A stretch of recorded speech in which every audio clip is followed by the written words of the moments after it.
What's up, AJ? What's going on, man? Tired.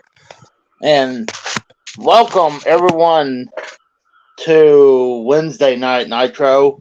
If I look different, it's because I have to do this on my fucking phone today. Because apparently I should have got my computer up and ready. But it has an update. So what are you up to, bro? Right now, just watching the Vegas and Carolina game right now. What are you up to?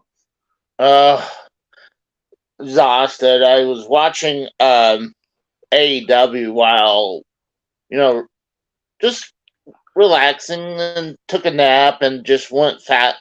It was not a bad show. Oh Um yeah, I stopped watching when the women came out, yeah, but because you hate the women wrestlers, right, Casey? well, I'm sorry. I mean, when both companies don't really push them, like, I mean, the women are hot. It's just I don't think them as good wrestlers, though. So, Right. No, I get you. so to me, it's like I don't want to invest my time into it. Yeah, I mean, that's one man's opinion. I'm just, you're a mark, you're a fucking mark. That's how I see it. Well, I mean, see, I don't understand how they got that word mark What? because You want to know? You want to know the term? yeah, What happened? Okay, so you know how back in the carny days, and like you go to like a carnival, right? And you go to yeah, like the midway for all the games and all that shit, right? yeah, So the ticket booth guy would get your ticket from you, right? Would charge you for the ticket, right? He yeah. would glance in and see how much money you have, and then he would fucking go and tell like the guy in the very back, like, "Hey, he's the guy with a lot of money," and then they would mark you with a white piece of chalk. That's hence the word mark. Well, Big T says AEW is insufferable. I wouldn't say that. I mean, I really enjoyed. Oh God, yeah, Orange Cassidy. I mean, Orange Cassidy match that was good, and I really enjoyed when the House of Black attacked uh, the Elite, especially when the Elite was doing their intro, went black, and then uh, Malachi, when they came The back, House of obviously Black. the House of Black was behind them, but with Malachi Black's like Loki's crown, he almost looked like a giant cockroach in the dark. That's what he really looked like. I think it's gonna be an interesting match at Revolution. Like, to be honest with you, I already bought the pay per view, so like I'm ready for Sunday. Yeah, I'm thinking about getting the pay per view too. I mean, come on, You literally. I mean, it's 4 pay-per-views a year. It's $200 a year for and 4 pay-per-views, so it's not bad. no, not only that. It's like I feel like if anyone deserves it, it's probably AEW because they. I feel like they deserve my money than WWE. I mean, Right? Could you imagine if we went back to the old way of like you would have to pay fucking 50 or 60 bucks for a fucking pay-per-view? yeah, especially. I mean, ever since they went through the route with, when they started with the WWE Network, they felt like, well, we don't have to put full effort into it because it's only $10 a month Yeah, from but the that's people. pure laziness. Well, I mean, Were you and it's were you even working with them at that time, Casey? we what with the WWE. Oh, I get God, it. woo, went right over your head, little buddy. You got it. But Big T says, can you honestly justify Orange Cassidy and Danhausen being added to the tag team match for this pay per view? Hey, I actually like both of them. I hadn't seen Danhausen wrestle that often, but Orange Cassidy, he gets a bad rap. Yeah, I can understand the gimmick where people are like, "Oh, they don't like where he does the lazy bit, but once he gets going, like I was talking to Swerve, it was a couple weeks ago, and I was saying even when he puts his hand in his pocket, he'll do a drop kick and do all type maneuvers that Orange Cassidy good, and then he'll just be like on fire. But I can understand the lazy stuff, like where he gives lazy little kicks, then the lazy super kick. I think most people's problems with Orange Cassidy is because he wrestles with his pockets and all that, and he's so small. But it's like, it's something different. I understand that. AEW is trying to be different, but yet they're trying to be like WWE Light. I understand that too, but it just it's different. It's weird. It seems like I'm having no problem on the phone with StreamYard. Yeah, for once you're not breaking up and you're not fucking up. Not yet, So I'm wondering, it's like, God. I mean, it's not bad besides that we all can see your man boobs, but that's just given. But I don't like it because it's coming up like this. That's why Do you have your headphones on? No, I'm actually thinking about the run to get. Well, go do that. I'll hold down the show. Go fucking. Yeah, go ahead. Fucking grab your headphones, bud. I got my headphones. Okay. The problem is this phone doesn't accept it no more. Okay. And I was thinking about getting my Bluetooth headphones, earbuds. Earbuds, yeah. Okay. But Big T says great talent, but don't get me wrong. It's just AEW is so all over the place. I mean, so is WWE. Yeah, that's what I was about to say. Let's see if we can get this going. I'm gonna switch. See if my computer. Put cool Casey on. Let's see the John Gruden Casey. John Gruden. No. Let's see how this goes. The many faces of Casey is Raw.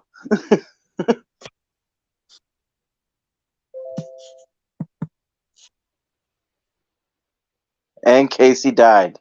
Well, so what's going on, chat? Who's all in the chat tonight so we can shout out everybody? We got Mikkel. What's going on, Mikkel? Really, and we got Big T. That's those two so far. That's fine. I mean, so that's fine. We know some other people will show up eventually. Yep. Swerve might be showing up pretty soon. So okay. But I thought AEW today was pretty good, if you ask me. Yeah, I thought it was pretty good. But I think you just fucked up with your headphones again, dude, because now you're all fucked up again. Really? Because I can hear you just fine. Oh, okay. There you go. Now you sound better. There you go. Well, now you're echo. It's weird. I see. I got a white screen. It's because got a white screen. Yeah, my computer is racist. Oh, so it's not just you. It's just fucking. I restarted the computer, and there we go. I can see shit again. God damn it! I really gotta get a new laptop. This thing is about on its last leg.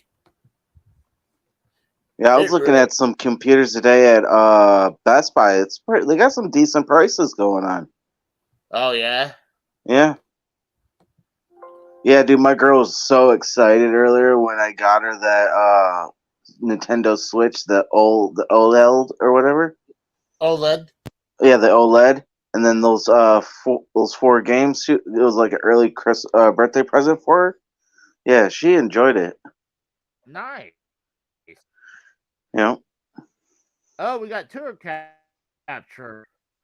what's going on, Tour Capture? He's fine.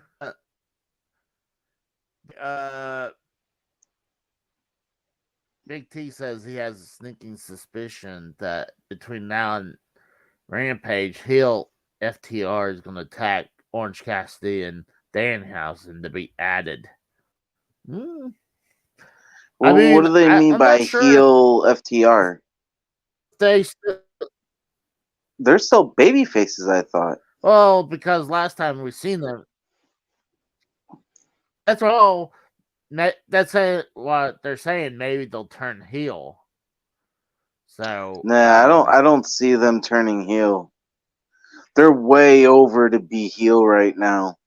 Like, I don't see it happening. Yeah. I mean, come on, look at it. People didn't like the Acclaimed, and now everybody's like, scissor me, you know? What? Did you die again, Casey? You were doing so good. Yeah.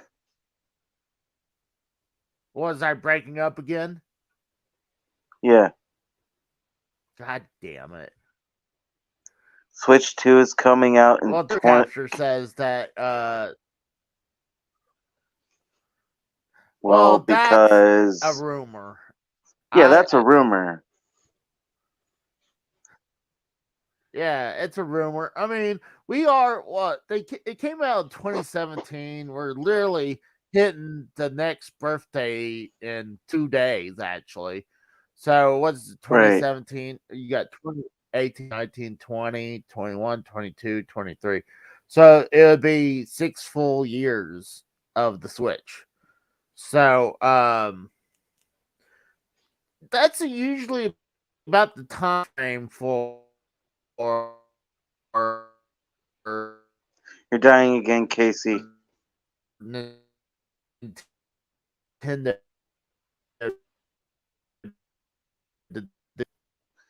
My God, Casey died again. Fuck. Yeah, what? You should have just left it the way it was, dude. Computer. I mean, to the phone.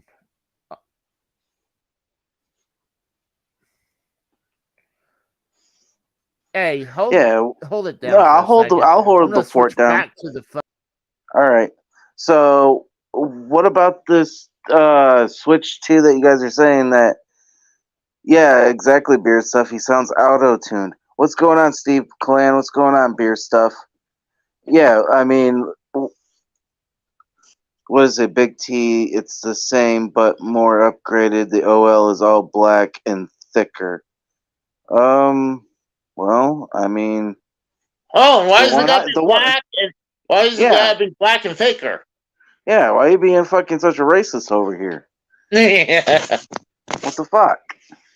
Actually, I mean, the OLED looks amazing. It is. My girl, literally, she just got it like maybe 5 hours ago. She loves it. She thinks it's like the best in her opinion.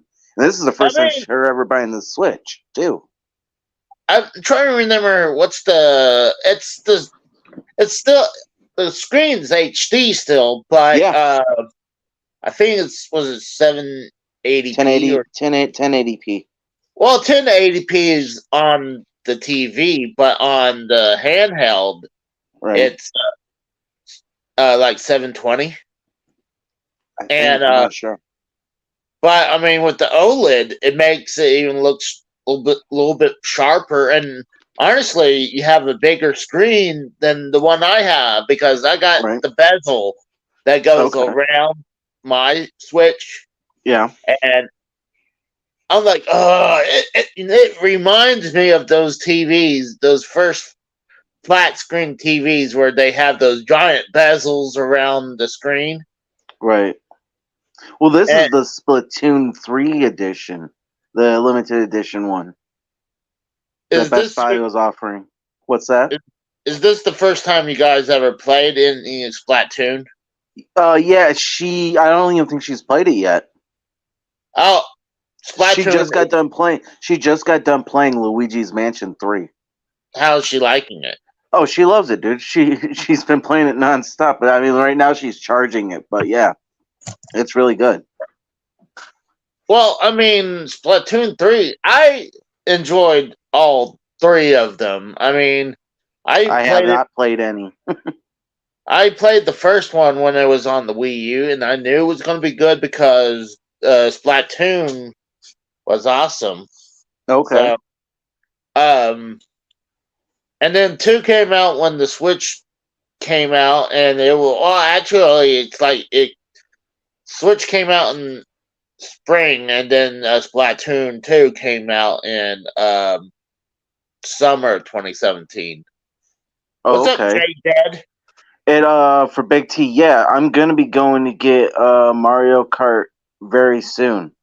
It's just we just bought it probably, like I said, 5 hours ago. So it's like I didn't want to spend too much because like literally I already spent like maybe almost $900 together for like 4 games, a protector, the system itself.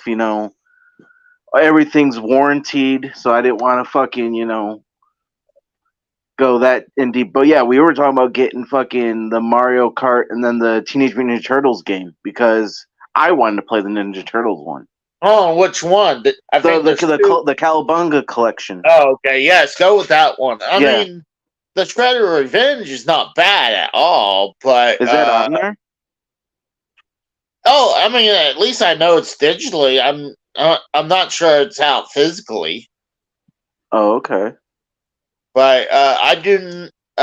Tour Capture asked me or us, did you guys get Metroid Remaster? Like, no, I have not. I hadn't even got the other one, Metroid Dread. I hadn't got that one yet. Our buddy Tech says, "Throw that computer in the fucking trash." Yeah, apparently. I guess you should do a live stream when you get a new one. Get your old one and just chuck that bitch in the fucking trash. That'd be fucking hilarious. Well, see, the thing is, this fucking phone. Like, who figured? Like, I really thought it was Streamlabs because it was doing great on the laptop, right? And then, like, it would freak out like in the beginning, and then it would run just fine the rest of the show. Yeah, and it is weird, isn't it? Yeah, and then like 3 weeks ago, it started with all this. Mm-hmm. So, and I don't want to be resort back to old school where I'm like, I like using my laptop. Right. J-Dad says I should upgrade to Macintosh. No, thank you. Yeah, fucking Apple shit fucking sucks from what I hear. I'm not the biggest fan of Apple computers or Apple anything. I'm an Android guy. I am too. Big T, I agree what you're bringing up. I would love to see them do more of those, but I really think we're on the later, we're in the twilight years of the Switch. I wouldn't doubt we might get it. We might get a new system this year, but I think it'll be more likely 2024 or 2025 is when we get the new system. Shit, I can't wait to go find. I'm probably like this summer, probably this fall. I'm going to get me a PS5, which should be fun. You know what? I seen at the game store they had a PS5 for like $450 right now. Really? Yeah, that's fucking cheap. Yeah, and it's been sitting there for a couple weeks. So I mean, you should go get it, dude. I would love to, but I got bills to pay. So same here, man. I'm just glad we're both lucky. We don't have kids. We don't have to. We don't have other mouths to feed and all that shit. Good thing we don't have that. I agree with that. I want to try something. We're gonna go old school because apparently the fucking laptop doesn't want to work right. So I'm going back to what I used to do on Derailed. Don't show your man tits to everybody. We don't want to see that. No, put it up here. So it'll look a little bit Hey, better. it actually looks better, Casey. There you go, bud. Yeah, well, it's because this is how I used to set it up in early days of Derailed. Because I have it on my arcades unit, and I'm able to see everything here. Well, hey, it's actually, you know what? That's a perfect setup for you. You sound better, and your picture's much clearer too, man. Steve says I'm so unprofessional. Yeah, And Big T. Oh no, I'm sorry, Steve. I never said we were a professional show. So, I mean, that's the J-Man attack angle. See, the only problem is because it's on its side of the fucking it's on the joystick that's aiming this way, so it's like every once in a while it'll want to move, so it looks bad. You need to get a pod, what is it, a tripod? Yeah, you need to get a tripod. I do have a tripod, but Casey looks all serious and shit right now. Just move your face up to the screen with your big eyes and all that. He looks. Give that like that angry look.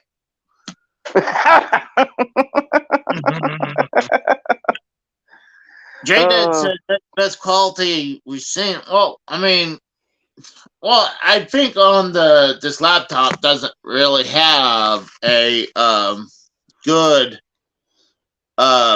camera on it. Well, I mean, this is HD camera on the phone, so. Oh, that's the joystick you're talking about. I thought that was a fucking planet for you. This is the second player joystick right here. Which one?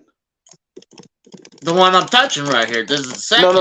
No. Okay, I was gonna say which game. Oh, this is which one? Street Fighter 2.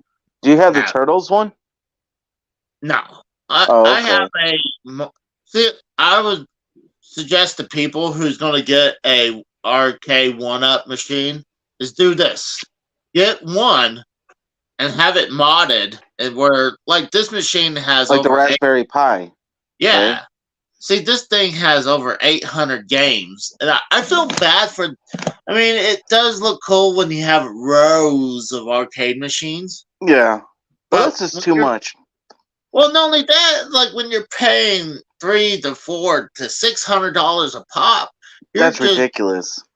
See, the thing is, you're pretty much paying for a console, each one. Yeah. So, and it's only one game. Well, no, you get a couple games, but like this one, you have 3 versions of Street Fighter 2. It doesn't even have like Street Fighter 1 or any versions of different. So it doesn't have Street Fighter Super Alpha? No, it has. It literally has 3 versions of the same fucking game. That's fucking retarded. You got Street Fighter 2 Championship Edition. Then you got Super Street Fighter 2, the new Challengers. Then you got Super Street Fighter 2 Turbo. So I'm like, what's the point? Was it because what? At least give me like Street Fighter 2, Mortal Kombat, one of the Mortal Kombats, and then some Neo Geo game like Fatal Fury or something, or King of Fighters as the 3rd game. Not 3 versions of Street Fighter 2. I'm like, you know how fast that would get you bored? I mean, the Simpson machine has 2 games, has the arcade unit. Has the arcade game. Yeah. And then it has Simpsons Bowling. Okay. And so, like, how fast do you get bored with that? And then even the Turtles have 2 versions of Turtles in Time, right? What? Yeah, you had the original arcade game and Turtles in Time. Right. So, I mean, I'd rather have. Oh, third game should have been Turtles on here. That's what You I know would what's put. funny? Is we got a question in the chat which is fucking hilarious. It says from Jay Dead. He says, "Damn, that's the best quality, Casey, Yeah. had that I've seen. I never knew you was white, Casey. Oh, How can you not tell Casey's white? I mean, come on. He's like middle-aged, bald dude with a bunch of video games. How could he not tell he's white?" well, I mean, during the summers, if I work outside, Yeah. I get tanned. Like it like when Melissa comes over, she says like she'll say like I'm dating a different race. How tan you are. What are you, a Mexican? Yes, I mean a lot of times I'll be kind of brown almost, but because I've been working inside the last 6 months or so. I'm not Well, tan anymore. to be honest with you, Big T, Casey isn't 25. He's 5 years old in a 40-year-old body. Well, actually, going to be 41 soon. Can't Yeah. wait until your birthday. We're all going to get fucked up. That's going to be great. Yeah, I was thinking about taking Friday off, but I'm like, Hell well, the yeah. birthday's on Saturday. Are you So do you work Saturdays? it depends. I mean, not lately, but if we need to, and I'm shocked we're not because we're backed up. So I'm shocked they're not even asking us to stay late because we're pretty backed up at work. So I'm shocked. Jay Dad said the stream quality has been so bad. That I look like BB King those streams. Wow. Not only I'm black, I'm old too, and dead. And dead. Yeah, I was about to say, damn, fucking. No, But Casey's I just know. a 40-year-old dude that acts like a 5-year-old. I mean, I can understand it's standard. It's a camera with, I guess, what they said, below HD camera on the laptop. Right. Unlike this one on the phone, I mean, it's HD. And it looks good, man. I mean, literally, it's actually a better outlook, too, because you can see all your video games in the back. You know, it's a crisper image. You can actually hear you better. You're not fucking dying every 5 seconds. Yeah. See, that's what pisses me. It's got to be the fucking laptop. I swear. It's got to be. Because, I mean, if I'm not having problems on the phone, it's got to be the laptop. Because, I mean, I found StreamYard, for real. Yeah, that's what we thought for the last 4 weeks. Well, I mean, we thought it was the internet. But it's a good thing you didn't hit your router. See, the thing is, like, when I can see full signal on my laptop, like, it's not internet. And then we know it's not storage. Right. Bear Stuff says the joystick in the camera in the frame looks cool too. I'm like, see, what sucks is because it's so small. I mean, for me, well, it's Casey's vagina, really. I mean, that's just his clit right there. He's double clicking it. Go ahead, Casey. Click your clit. Go ahead. See, he's getting himself off right now, folks. Oh gosh. Gosh. Oh. Yeah, I'm sure it's not my router because, dude, I've been trying to even use my hotspot. I mean, honestly, right now I'm not on Wi-Fi right now either. This is on the data on my phone too. So I don't know. I think the computer has just had enough. Yeah, you probably overworked it. You like Tech said, throw that bitch in the fucking trash. Well, technically it's not mine, so I can't just do that. So yeah, no, I know, but I'm just saying, like, We need to get. That's what I'm saying, people. We need to donate and get Casey a new laptop. That's what I'm saying. Like, if you want us to be a more professional show, we got to have a more of a professional setup. That means if you want to help this channel grow and be better, hit those donate links in the bottom. You know, in the description. Casey, send out that link, man. I would have to do it. I mean, it's in this description. Right. How many times BT says, how many times do you think he licked that bad boy? I mean, see, people think I look at porn on here. See, it'd be weird trying to squeeze one off in here. Plus, like I hadn't looked at a laptop with porn in a long time, and certainly did not do that on here. I mean, if you find porn on here, then you found it like okay. It's time to it's Casey. It's time to finally dump AOL. Yeah, I saw that. I'm shocked AOL is still going. You figured that thing would have been long gone, especially.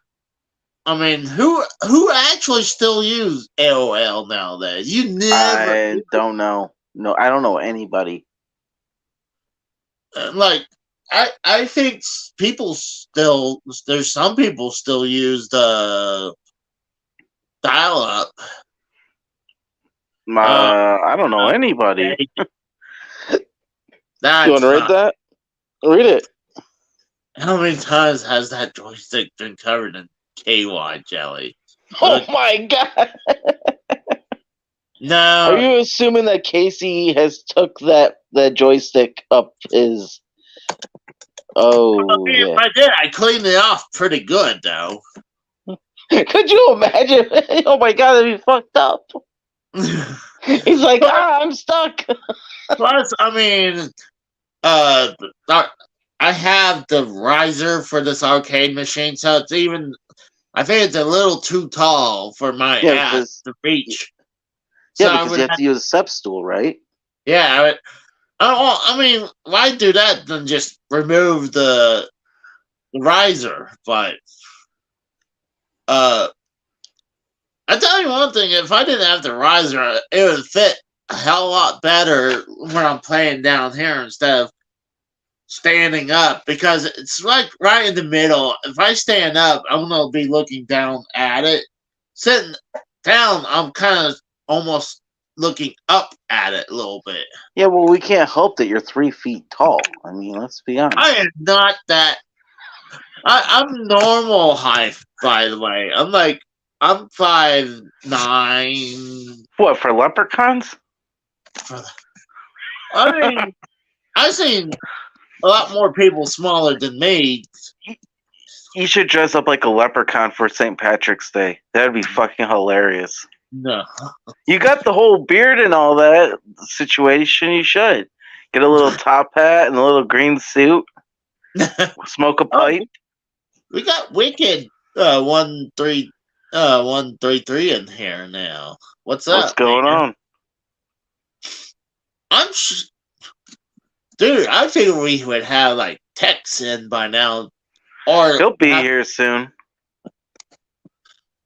Dude, my fucking allergies are hitting me all day today. But dude, I'm hearing it's been in the 60s the last couple days, so it's supposed to snow tonight. The only thing shorter than you, Casey, is Danny DeVito. Wait, how is he still alive, by the way? You figure he should be dead by now. What, are you saying you're going to put a hit on fucking Danny DeVito now? Yes. I give him inside this year. Yeah, I do. I can't wait for St. Patrick's Day either, man. This is going to be a fun night, especially because we're going to be getting fucked up on St. Patrick's Day, and Casey's birthday is going to be on the show too, so that's going to be a fun night. Well, I think today was Drew's birthday, I think. Was it? Yeah, or sometime this week, because it was I seen it on Twitter, so Drew's catching up to me. Like I know, I'm not sure he's 40 yet, but I think he's close. Well, happy birthday to you, Drew. Fuck your birthday, Drew. What? Texas choking out a bitch right about now. Soon as he pops, he'll be here. Now, is that purely speculation there, J-Dead? We don't know that. Well, he's more... now we found out recently that he's into knife play, so, like... I'm like... He's probably stabbing a bitch. Yeah, he's probably, like, dressed up as Ghostface. So it's like Leatherface, probably. Gets the fucking chainsaw out. See, that would be fucking weird. I'm sorry, I can't do knife play. You can't do... What about role play, like dress up? No. So if Melissa wanted you to dress up like Grimace? Nope. What about the Hamburglar? The Hamburglar. I mean, I don't mind if the women wants to dress up. That's one thing. I am not dressing up to be someone else. Like, that's just stupid. Like, let's just let's move on.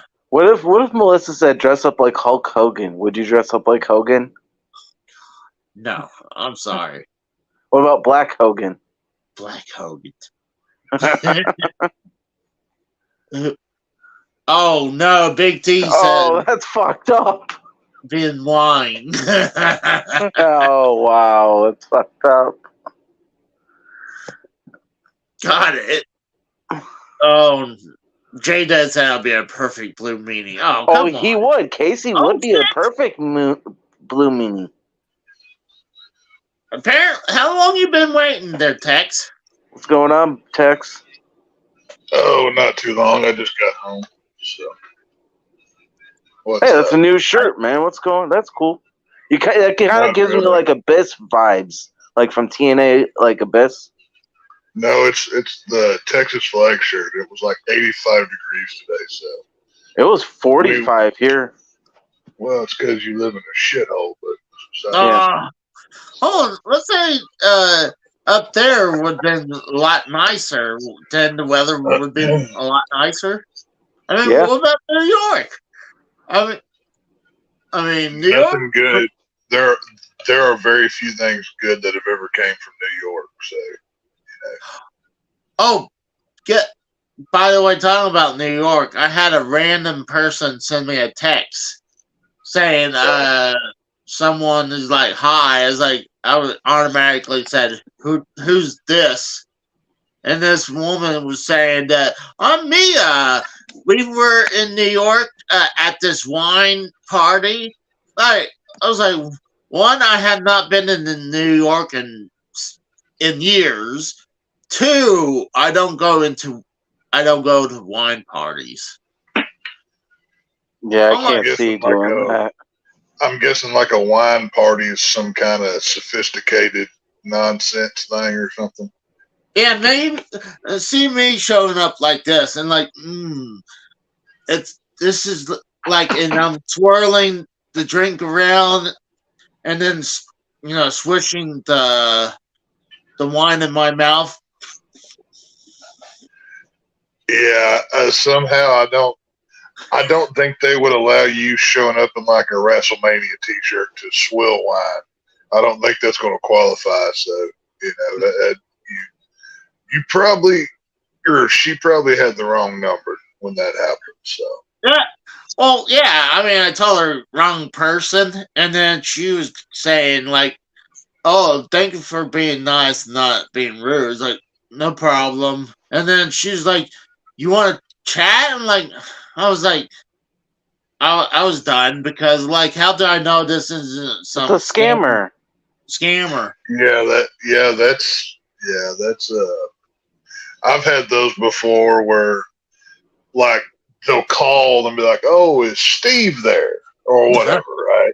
And then like, "No, Steve's not here. You got the wrong number." And I mean, this is a true story that actually happened to me not too long ago. And then about 5 minutes later, they call again. "Hi, we're looking for Steve." "You idiot. I done told you 5 minutes ago. Steve ain't here. Quit calling. So even before, like in the time of trying to like end the call and then go to like the block button or whatever, they text me or something. So I was like, yeah, I know what you are. So it happens to all of us. What you gonna do? Well, I think beer stuff would be right. I'll be more like the prison wine party person than like one of the sophisticated wine parties. Do you know what prison wine is, Casey? Yeah, they make wine in the toilet. Oh God! And you would drink that shit too, right? See, like whenever I make my stuff, it's made out of copper stills with fine ingredients, not crap from a prison, kitchen in a trash bag in a toilet. You know what I mean? It's amazing. You have to really clean out that toilet before you start doing all that. But you didn't answer the question. You seriously would drink it? No. Yeah, you had that shit in grin. You had to think about it, and then you're like, and then you're like, because I mean, people do drink that stuff in prison. Well, so I've never had prison hooch before, but I don't imagine it's any better than like Steel Reserve that you can buy in like the can at a gas station, or like a Milwaukee Best or some nonsense crap that you find at the gas station that's ran by the Arabs that only comes in tall boys. It's that crap that tastes so bad you have to chug it and not actually taste it. It's one of those kind of things. So. I didn't get a chance to say hi to Nani. What's up? What's going on, Nani? What's up, Nani? But I mean, I still it's amazing what they make in prison. Like, I'll be watching 60 Days In and watch them do some crazy shit in there. Are you trying to train to go or something? No, he's watching in case he does go. I'm just training just in case I do have to go. Casey goes to prison, the first thing he does is start scanning the room for the guy with the video camera to see who's recording him or whatever. That's something they do. He'll be like, hold on, are you 60 days in? Like, let's get together so you won't stab me. Yeah, I don't believe any of that's real. I mean, we're at the point now where we know reality television, there's no reality to it. So, no. I don't buy it. I can't watch that stuff. My ex loved that show, and I'm like, how do you watch this garbage? It is. I mean, I do everything that I can to avoid jail, police stations, or handcuffs. Why am I going to watch a show about it? You know what I mean? It's interesting. It's interesting. I mean, I started watching, it started from watching people who bust these child predators on there. And I went from watching shit like that to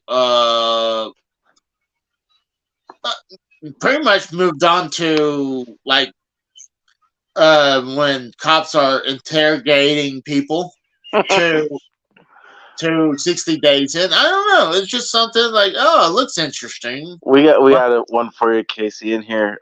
J Dad, it says Casey is raw 60 Days In. I'd pay good money to watch that.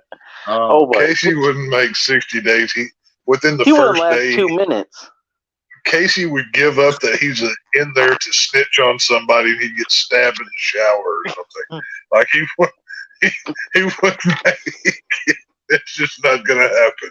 Like the first time they put him in the holding cell and closed the bars, he's calling for a producer to get him out of there. Like it's not going to work. So this is funny. Where Big T's, I don't think Casey realized that they never show when they dropped the soap. He billed himself. Right.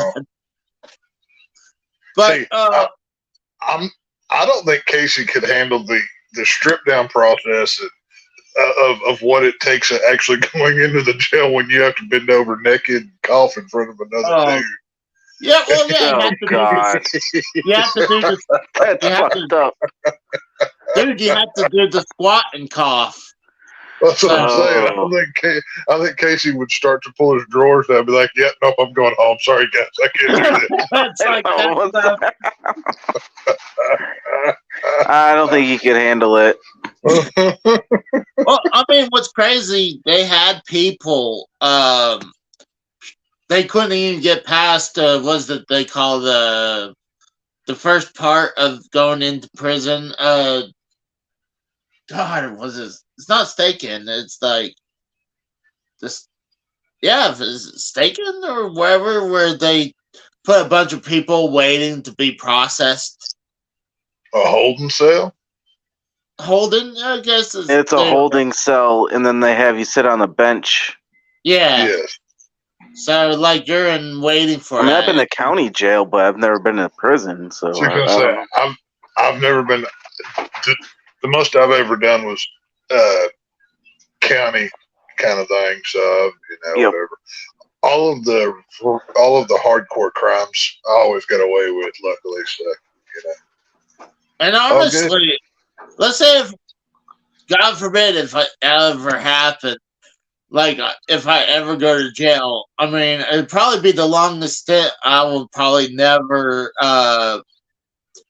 masturbate again. Because I'm not going to do that when I'm in there. When I'm worried about. That's the first place that your mind goes to is masturbation. Casey would be a jail bitch, no problem. Like the first day. Within the first week, Casey's selling his ass. I'm telling you. Dude, not even that. Like his man tits alone. The fucking Bubba's gonna see him and fucking try to fuck him and shit. Well, I'm probably would do is like I'll have someone to say I'll go to the tattoo parlor. It's like before I go to prison, put a teardrop under my eye. So, well, actually, put a couple teardrops so they know. I mean that I killed a few bitches. So you killed a few bitches. Killed a few bitches. That's the line of the podcast right there. Hashtag killed a few bitches. I'll be like, hey, don't fuck with me or I'll have the fourth teardrop. That'll be you. Yeah, until the first time that you use that threat and somebody pulls out a shank and carves that tattoo out of your cheek, it's going to go real well, So, yeah, my best recommendation, I guess, for you is just live straight and narrow and don't commit crimes where you have to go and worry about these things. So, I don't see Casey ever committing a crime. He's too good to, he's too like a Care Bear. He doesn't fucking get in trouble. Right. On.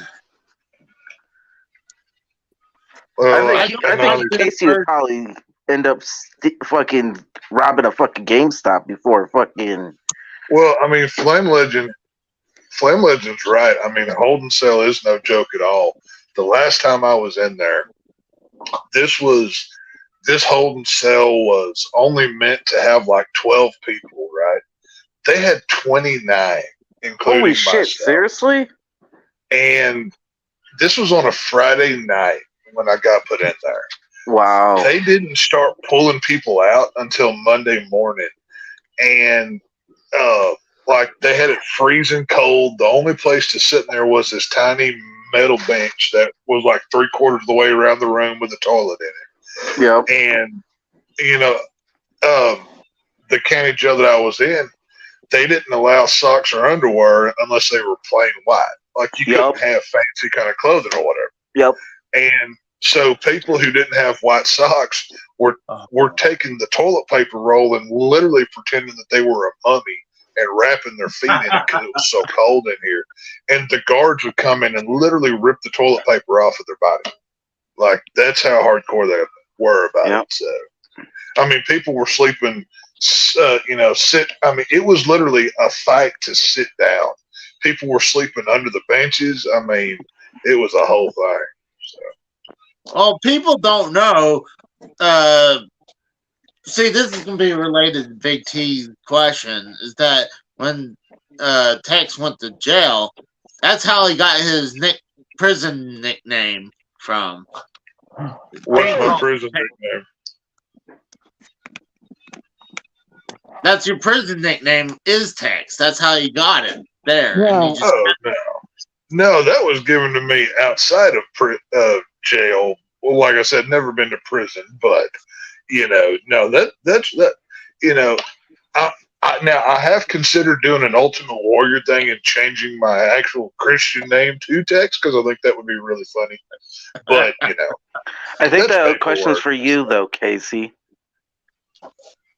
yeah. I don't know. Casey's prison name would be Ash for Cigarettes. Like that's what he would do. He would just, he would just sell, or hooker, or bitch, or prostitute. Well, the problem is, or I know. Come here, cracker. I know they use cigarettes and other stuff. Even I found out snacks and stuff that they would use as cash. Casey would probably get like a girl's name, like Stephanie, or well, Casey is a girl's name. Well, no, that's what I'm saying. Like, no, like once which whoever prisoner gets a hold of him, he'd be like, "Oh, well, you're not Casey anymore. You're Jeannie now," or like whatever the name of his old lady was, right? So, like, that's what Casey would become. So, yeah, I could see Casey crying a lot. Like, he would be the one that cried all the time. Like, I could see that being the thing. I don't know. I mean, I think I could handle, like, I think I could be, like, get used to it. But, there's no getting used to it. You might acclimate to a point, but it fights your inner instinct of, like, as an adult being told what to do, how to do, and when you do. You know what I mean? Hell yeah, especially waking up at 3 o'clock in the morning to eat breakfast. Fuck right. That. It's like, I have to sit in this 6x6 cell or whatever it happens to be for 12 hours, and then I'm allowed to go into, like, it messes with your mind. I mean, and that's like, guys that have been in prison for too long, they're like institutionalized or whatever, and they can't live out in the real world because, for so long they've just been used to a routine, So. Well, that's true. I mean, it's kind of like how, like, Shawshank Redemption, when they, that old man who killed himself because he couldn't handle it, and plus, like, he just wanted to go back to prison, but he couldn't handle a grocery Some people are job. like that. They can't handle the real world after prison and shit. They've been locked up for so long. Oh yeah, I mean, come on, look at Charles Manson. I mean, fucking dude, he fucking wanted to be in jail. He didn't want to be out. Why do you think his ass kept going into jail? It wasn't because fucking. See, I don't know. I think Manson. Okay, Manson is not as dangerous as people say that he is. Right. He's Charles Manson. He got the sentence that he did as a kind of like, okay, like whenever you're in school, and one person does something, they publicly punish them harder as an example for everybody else. Right. And when you realistically look at what Manson was about, he never actually killed anybody. Well, no, he had Tex Watson, he had Manson's girls, he had all of those people actually murdered. Manson himself, he just wanted to do drugs and drive Volkswagen Bugs out in the desert. That's what he wanted to do, and have sex.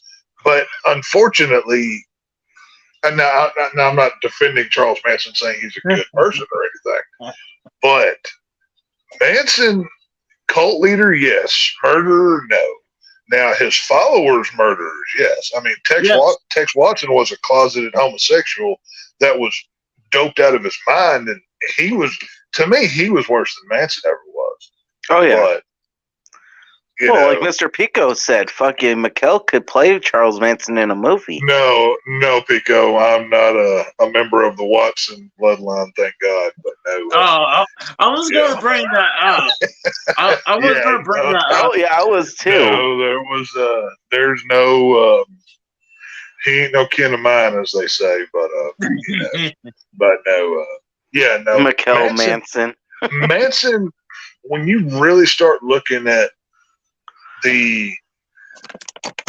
what he did, and he wasn't, I mean, hell, he's nowhere near a Bundy or a Gacy, Ed Gein. And I mean, even Ed Gein didn't kill that many people. He mutilated more dead people than he did actual killing. But I would still say that Ed Gein was worse. Though.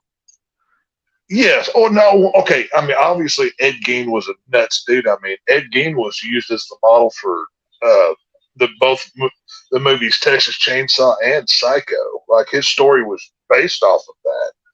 So. And you got it wrong. It's not John Wayne Gacy. It's John Wayne Casey, okay? Question, do you think Manson was in the pocket of the feds? I don't think he was in the pocket of the feds, but I do firmly believe that he was part of some like MK Ultra type stuff. I truly believe that. Well, I mean, have you guys watched this Waco? I'm not sure it was a movie or I think it was a doc. You're talking about it was a mini series. Yes, I've seen it. That was that with Cuba Gooding Jr. as like a cop? No, John Leguizamo was a cop in that. Yeah, there you go. It was an entertaining series, but there was a lot that they fabricated. Not fudged, but yeah, I guess fabricated. Like whenever Koresh meets the main kid in the miniseries, they have like how he just meets him at that bar and then he just becomes one of them. That process of that kid becoming a member of the Branch Davidians was a lot longer of a deal. And if you look into, I mean, because I'm not far from Waco. Waco's a big deal around here, and honestly, the story of Waco is a lot of the reason why I feel the way I do about the government. But I mean, especially in Texas, it's between the ATF and all of these other agencies, they murdered those people. You can't tell me there is so much evidence when you start looking into the Waco story that I forget what news station it was either NBC or ABC, one of the two, but they had news cameras around all of the cop areas and everything else. And prior to the Branch Davidians compound going up in smoke, you can hear the FBI agent saying, "I hope they have fire insurance." They set that fire. Oh, that's fucked up. Now, of course, you can watch this documentary, watch that documentary, and they can spin whichever way that they want to. But I've seen too much evidence and too much proof. I've been to the grounds where the compound was. No shit. Oh yeah, that's quite interesting. To be honest with you, it is. It is. It's something. If you've never looked into it, there's a lot of stuff on YouTube you can get into and watch or whatever. Like, to be honest with you, Tex, this is the first time of me hearing it because I really haven't really paid attention that much. Well, pretty much what it was is the Branch Davidians. They were a sect of the Seventh-day Adventist Church, but they broke off of them because they were more hardcore about their religious beliefs, and they firmly believed like the rapture was happening soon and this and that. And I mean, I don't want to get into the whole story here. I mean, I'd have to brush up on parts of it, but basically, the woman of the husband who founded the church was in charge, and the husband had died, and the old woman was still alive. And David Koresh, he basically moved into the church, and he started sleeping with the woman. He had a relationship with her. Well, the woman had a son, and the son wanted to basically take over his father's church or whatever, right? Well, the woman gave it to David Koresh. Well, that pissed off the son. So, and who's David Koresh? David Koresh, he's. I'm sure you've seen the picture of the guy, like the wire rim glasses. He had the longer hair. He's always wearing like a plaid Western type shirt. I'm sure you've seen. Oh, okay, yeah. He was the preacher or the leader of the church or whatever. And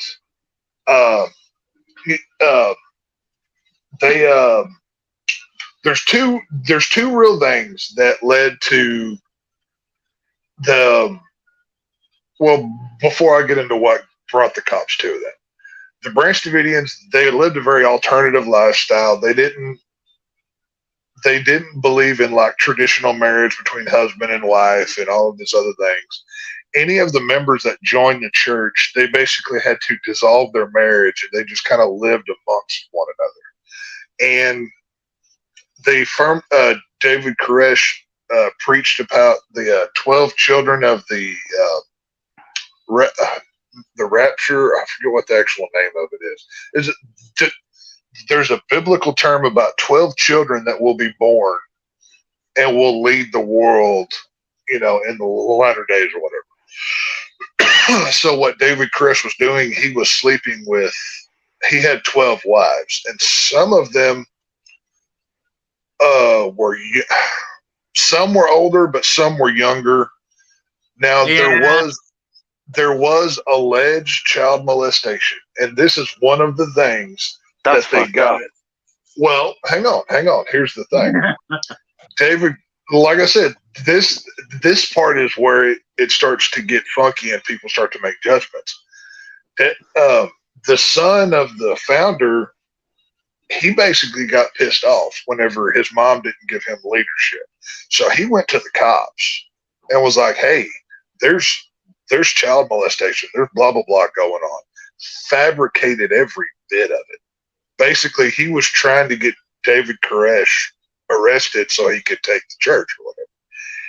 And, of course, the claims were false. I believe he ended up dying. I think he got shot. I believe the son did. I believe that's how he passed. I'm not for sure. I'd have to look back into it. But the mini doc. Oh, sorry. I was going to say the mini doc was pretty much the cops got a whiff of their arsenal. No, that's. I'll get to that in a minute. The first story, Casey. Well, the first legal problem that they had was the alleged child molestation. Well, they were investigated by every authority and never found anything. That they were cleared on all charges, but they were accused of it. And once you're accused of something like that, it's really hard to get away from. The second thing was the property that the Branch Davidians had their compound on. Somebody owned it before, and they found a meth lab in the bottom of it. So David Koresh, trying to be a good guy, he called the cops and was like, hey, there's a meth lab down here. Y'all need to come get this or whatever. Well, once they allowed police access in there, that set some kind of legal precedent that the ATF would later on use, and the FBI and all these other law enforcement to pursue them. But the third and the big nail in the coffin of them is that arsenal that they had was perfectly legal. They didn't have illegal guns or nothing else. They were gun sellers. That's how they made money for their church and everything. They would go to gun shows and sell guns and this and that. And the very simplified version of this story was they forgot to pay like this fee for like it's pretty much like a $200 tax or like a processing fee or something to have this license to sell firearms.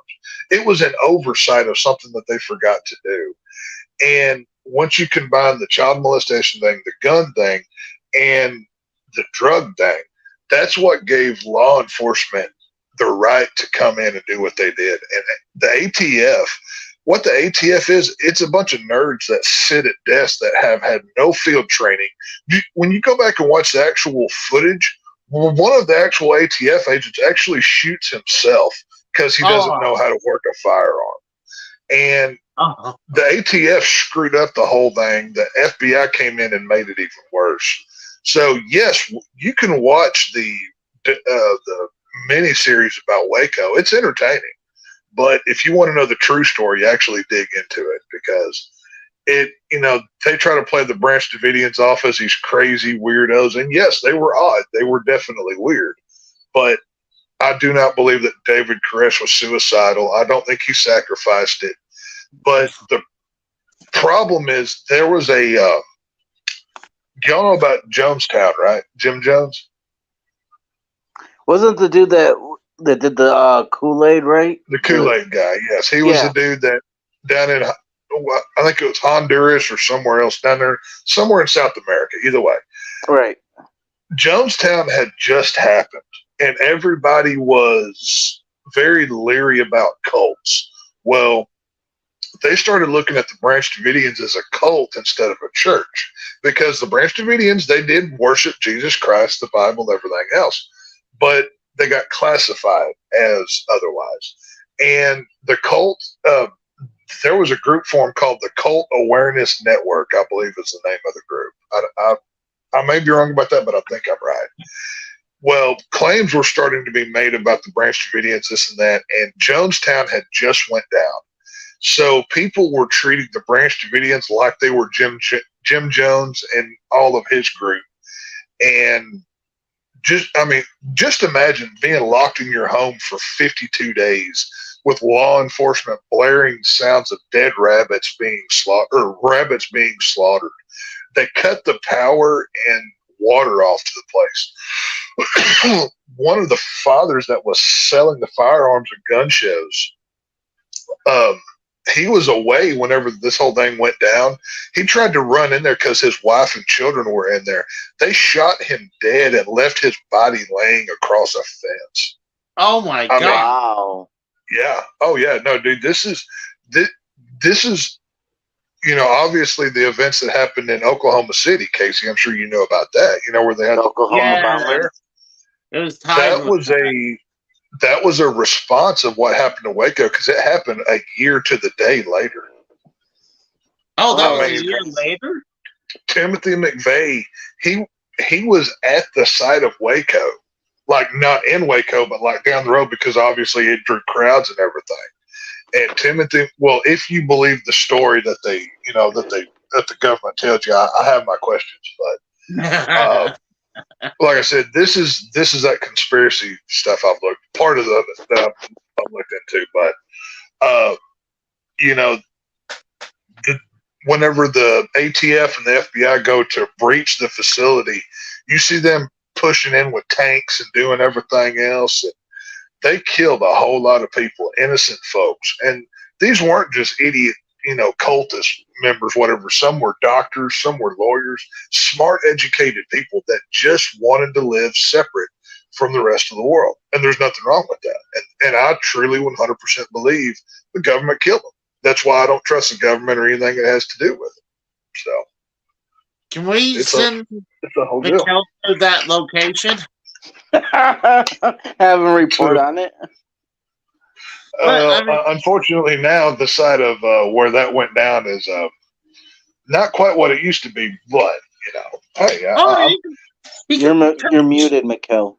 He can pitch a tent over.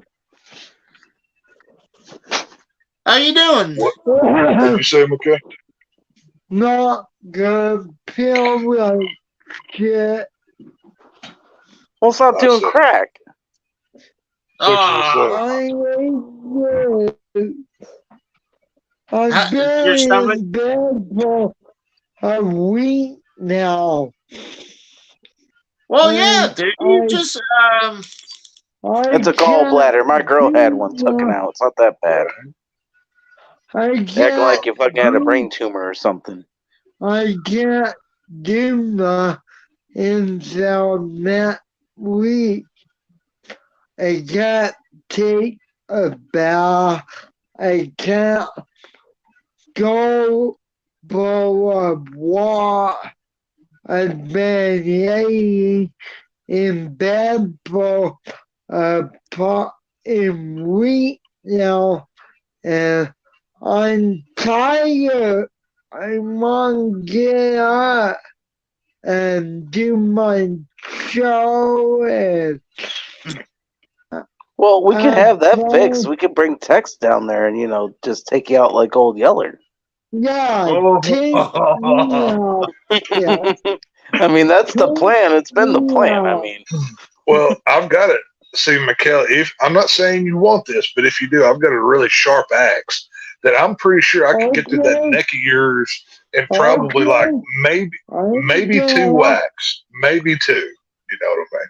But you're gonna have to take it like a man and hold still. Otherwise, I'm gonna have to whack you with that axe some more. You know what I mean? I will take As long me out. as long as I can have your face to make my Texas Chainsaw Massacre, that's all I ask.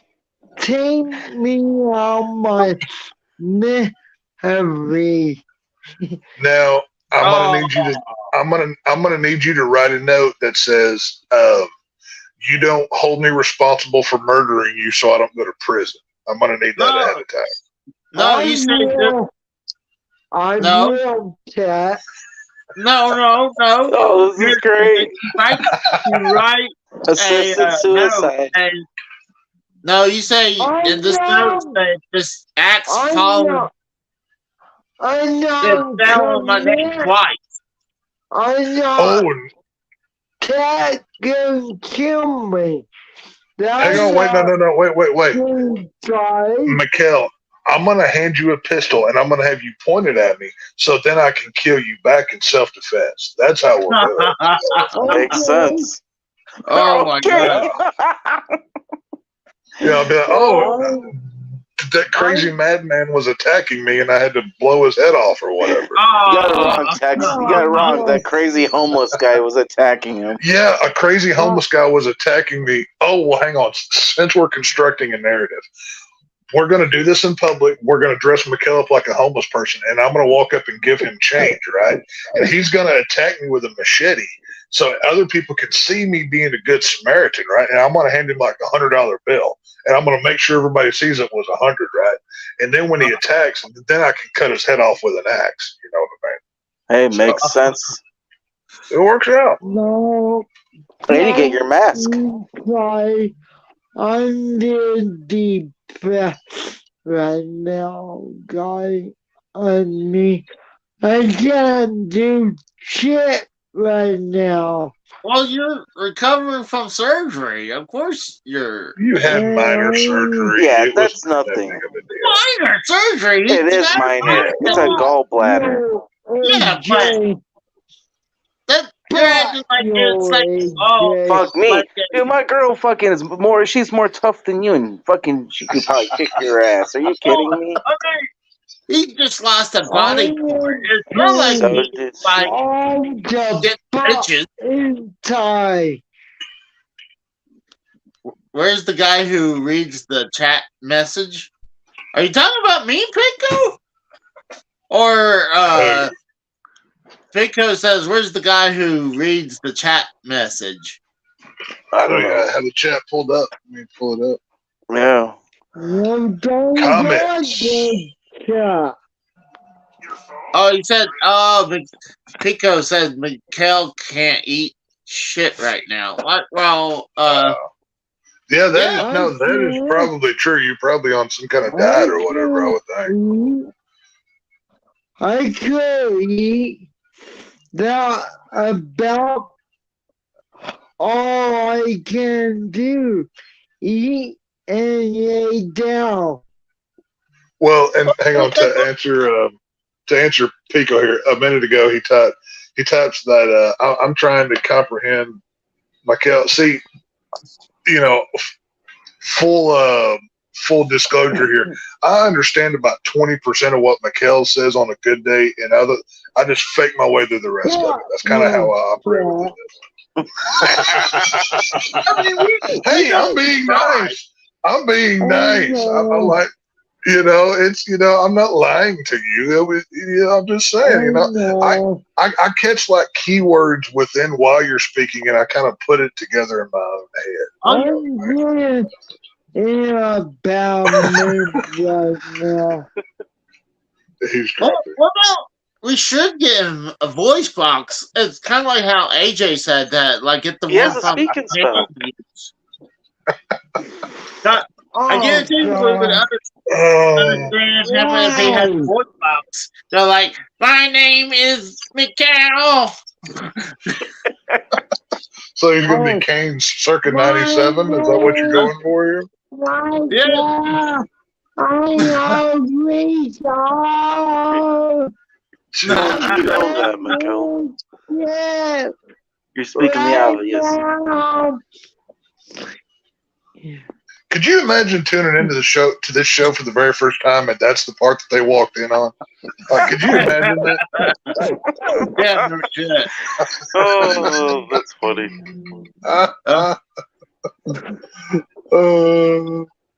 Could you imagine that shit? That would be fucking hilarious. Somebody tunes in like, oh, who's this Casey guy? He talks about video games and wrestling. I like that stuff. And then Mikhail's going,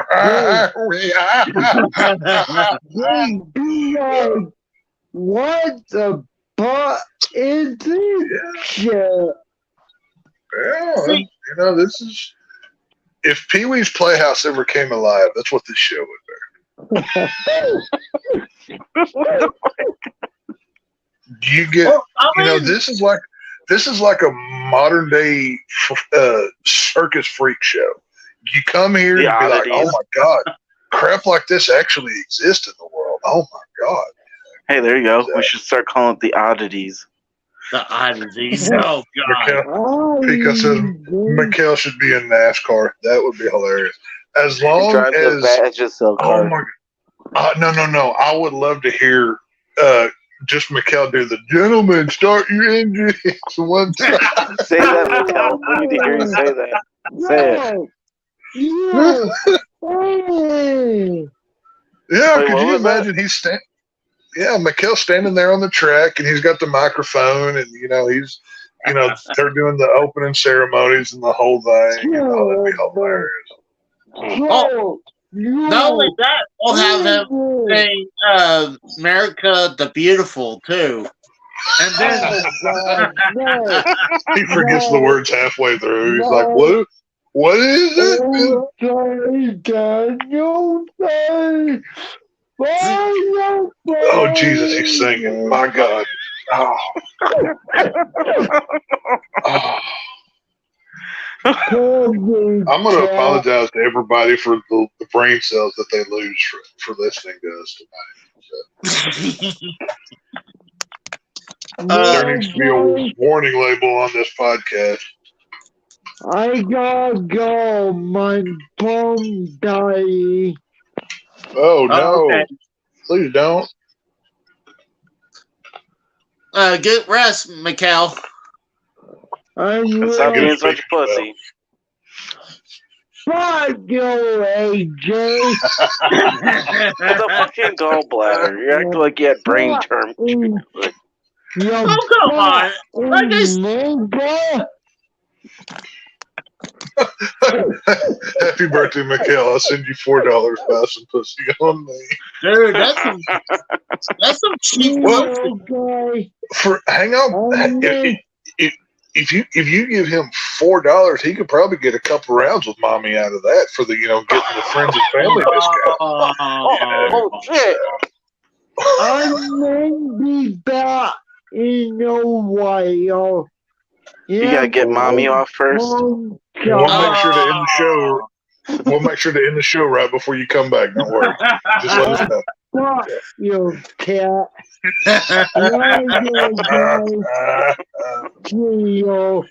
Bye, cat. Bye, adios. Bye, Katie.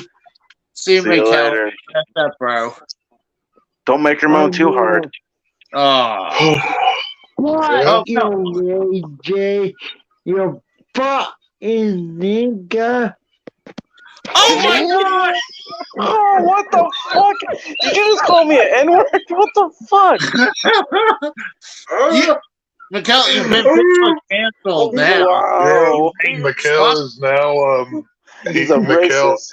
and that's the last words that Mikkel Talks ever spoke on the Casey is Raw program because he was fired. So Dropping the N-word. Snickers is one thing, but you actually saying the N-word. Yeah. Come on. Oh. Well, hold on. Okay. R.I.P. Bye. Mikkel.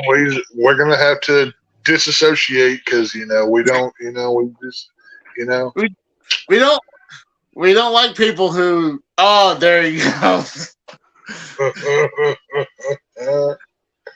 That was shocking. Oh, Big T says, "There goes Mikkel Hogan." See, now I should have asked this when Mikkel's here, but I wonder if Mikkel's mom's beard is just like his or not. I wonder if they look just alike. Because she's got one. You know what I mean? Like, come on. Well, Casey would know. I mean, Well, do they share a razor? Do they, these are just minor questions that I've always had. who shaves who? That's the real question. Well, see, Casey can't answer that question because we know his mama shaves his head too. So, he ain't too far off. Yeah, I have her shave the back of my head. Hey, Casey, your girlfriend's in the chat. She already Casey, brought up the same thing. Casey, as a fellow male that shaves his head, you realize you work the razor with one hand and with the other you feel the back of your head to see if there's anything you missed, right? Well, Casey's hair's growing back now. Well, why would I do that? I'm like, it's like, sometimes even when I shave my head, I'd be like, I don't know if I feel hair or if it's shaved. So I'm like, you don't know the difference between smooth, freshly shaven skin and hair? well, a lot of times when I trim it with my trimmer, sometimes I'll miss a spot here and there.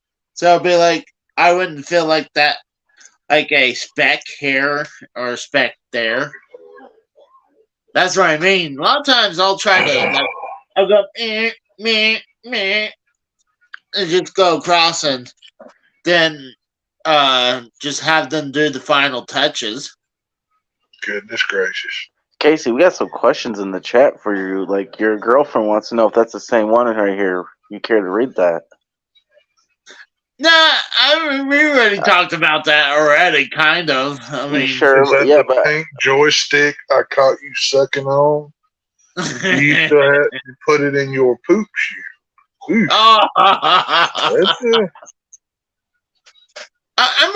She's brought up about Nair because I've done Nair before but I don't remember the results. I don't think it was as good as being like completely.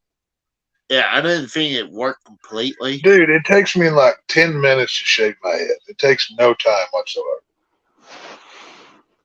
Well, yeah, but once you shave your head, then a lot of times I like to take a shower and then there's hair everywhere.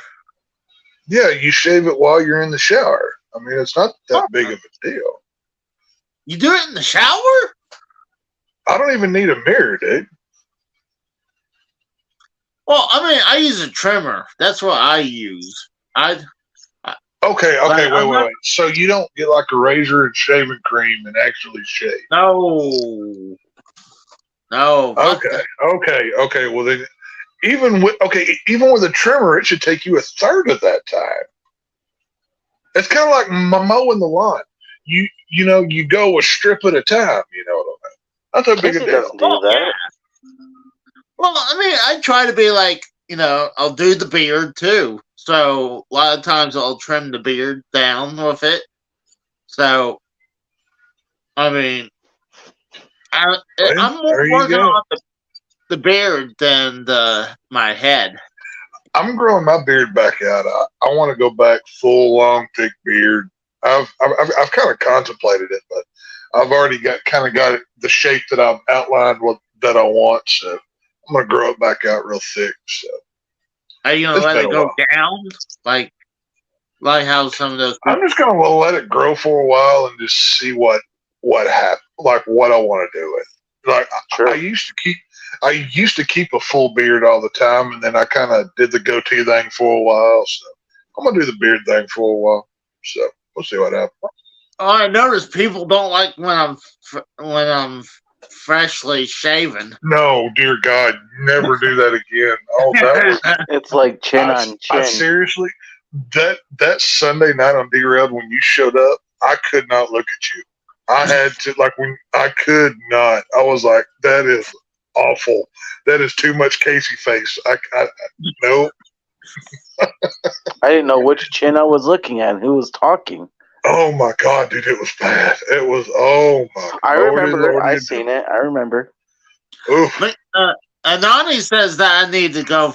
It's 2023. I need fully manscaped. Is that everything? Like arm hair, leg Casey, hair? to cut that back hair, you're gonna need a freaking Craftsman lawnmower to get that crap off. There's not enough nair and razors to get that gone. Yeah, it's been a while for that. So I'm like, and honestly, my chest hair is like already coming back. Now, okay, question. Are you like a dog whenever they jump in the pool, their hair floats on their body? Does that happen to your back hair? I wouldn't know. I mean, I don't look back. I mean, the hair on the hair on your shoulders, like when you get in the pool, does your hair float like a dog? I assume it probably, but I'm not gonna look behind me and be like, "Oh, my hair's floating on the water." But I'm not. I'm gonna assume it does. I mean, that must be the. Oh well, see. Oh my God, that's funny. That's. I mean, I see it when I'm on my chest. It'll do it, but right now on my chest. Dude, once every 2 weeks, I mow my stuff because I'm German. I'm probably just as hairy as you are, but I gotta mow my stuff down. Otherwise, it gets too long, gets too thick. You know what I mean? So, hold on, do you shave the chest and everything, or what? Just like electric razor, I just mow it all down. You know what I mean? It's just easier that way. Otherwise, it gets, especially in the summertime, it gets so hot and sweaty, and it's just bad. You know what I mean? So, I'm so used to it doesn't really bother me, but during the summer I will wear a normal t-shirt because how hot it gets instead of a work shirt because the work shirts really feel like that's how I know you'll know it's getting summertime because all of my shirts become sleeveless. That's whichever shirts I've gotten that year, the sleeves get hacked off of. And I mean, it's just the way that it works. You know what I mean? I mean, but to be fair, we do get at least a month and a half of 100-degree temperature. You know what I mean? So, God, yeah. It is what it is. Too much right there. I mean, you're a little bit worse than I am. I mean, we get it pretty bad over here, but I can't imagine how much more worse it is down there. Well, this past summer, there was 3 weeks where during the daytime, it didn't drop below 100. And at nighttime, it would be 92 or something. Oh, wow. Fuck that. I don't even know your bills. Well, I mean, luckily, I've got my electric, like I said, I've got kind of that off-the-grid kind of thing that helps, with the light bill or whatever. I'm not completely off-grid with the power company, unfortunately, but it is definitely it's one of those, because I don't have central heat or air or whatever. I've got window units in my house. But I've got window units in my bedroom, my kid's room, and the living room, and we turn those on, and we'll like shut the door and to cool the room off, and then whatever. Just you got to do it operationally. So it's one of those things. I got a question. Do you take your window units out every winter or fall? Only if they've got bad. Like in the wintertime, I'll leave them up because, like my air conditioner in my bedroom, it's not just an air conditioner; it's also got a fan mode on it. It's a newer model or whatever. Yeah. So, if you've ever been to the South, you must have a ceiling fan. Like I've never been. Oh yeah. That's how you know it's a true Southern home is if there's a ceiling fan. Well, I've got a ceiling fan and my fan on my air conditioner that, unless it's like really cold outside, I leave on. You know what I mean? So. Oh yeah, like in my room. Oh, I love my room being cold and let my body warm itself and like. I feel weird sleeping in a room that doesn't have a ceiling fan. Like I've had one literally all my life. I mean, I don't know any other way. You know what I mean? So, dude, I had this industrial fan that they use for like shops, and like it's a big metal fan. It's on the ground, but that it would throw good wind. Air, but dude, I love that fan. But I use my window unit all the time. I mean, if it's like a really hot day, I'll turn my AC unit on because I can't handle the heat. Dude, I can't handle the heat in general. It's just bad. I can handle the heat. It's like one of those things of you don't like it, but you can handle it. I'm so used to it or whatever at this point that it's just like whatever. Now, there's days where, once it gets to like the middle of July and it's been 100 degrees for like 2 weeks, you just cuss the heat because it's just, you feel like you're in a dadgum oven. You know what I mean? Mm-hmm. But, at a certain point, you just kind of accept it and deal with it and move on. So, what you going to do? I know the first summer I was back, I tried for a while. Like, I didn't put my window unit in yet because there's a giant bush in front of my window. In case you've got a bush, you just told us, everybody. There you go. Yep. But, oh, God, I literally would be sleeping on top of the covers, and I'll have my fan going, and like, I can't sleep how hot it is. It was just like. Well, I'm like Big T right here. If my room's hot, I won't be able to sleep. It had. Even in wintertime, I have to sleep in a cool room. I like it. I'm the type that I'll end up kicking my feet out from under the covers and doing that whole thing. You know what I mean? But I can't sleep when it's hot. It's I can't either. Well, do you have like one of those cooling mattresses? Because I have one of those. No.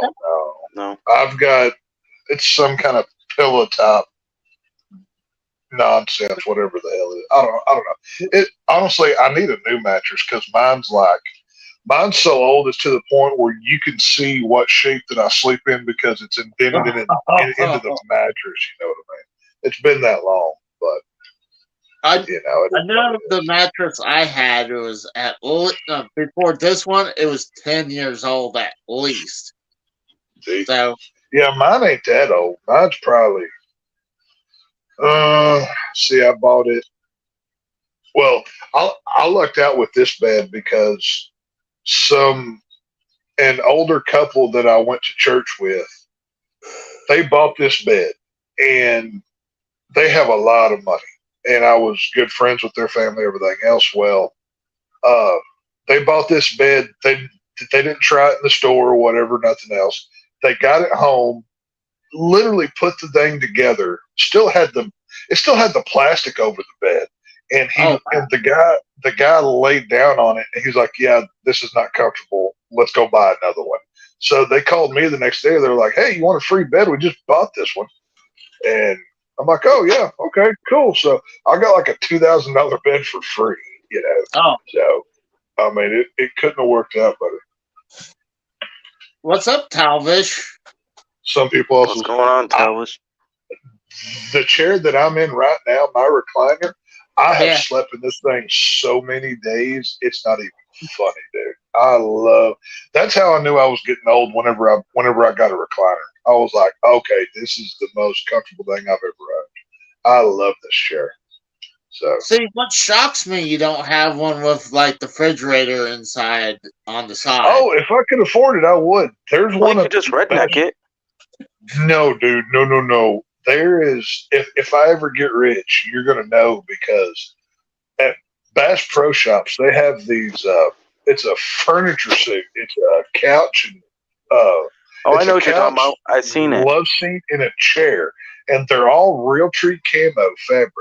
Yeah. But it's got the arms have like the compartments and stuff in it and everything else. I forget how much the set is. It's thousands of dollars, but you'll I know can if look it I up get right rich now. because I'm gonna have it in my dadgum house. Every time I go to Bass Pro Shops, I sit in this. I'm like putting it on like my vision board of being in my house. You know what I mean? So, Well, that's why you get a Bass Pro Shop credit card and you fucking put it on credit. Shit, Oh, man. I could live like if there's ever okay. Have y'all ever seen the movie Dawn of the Dead, the zombie movie? no. It's the No. it's the zombie movie where they go like the zombie apocalypse happens and they go hold up in the mall. Like that's where the whole movie takes place. Well, if that ever happens, I'm going to Bass Pro Shop because they have everything that I need there: clothes, food, Oh, I love enough Bass Pro ammunition Shop. to last out the apocalypse. Dawn, DAWN, Dawn of the Dead. There's the original. There's the original by George Romero, and then Zack Snyder did the remake in 2004.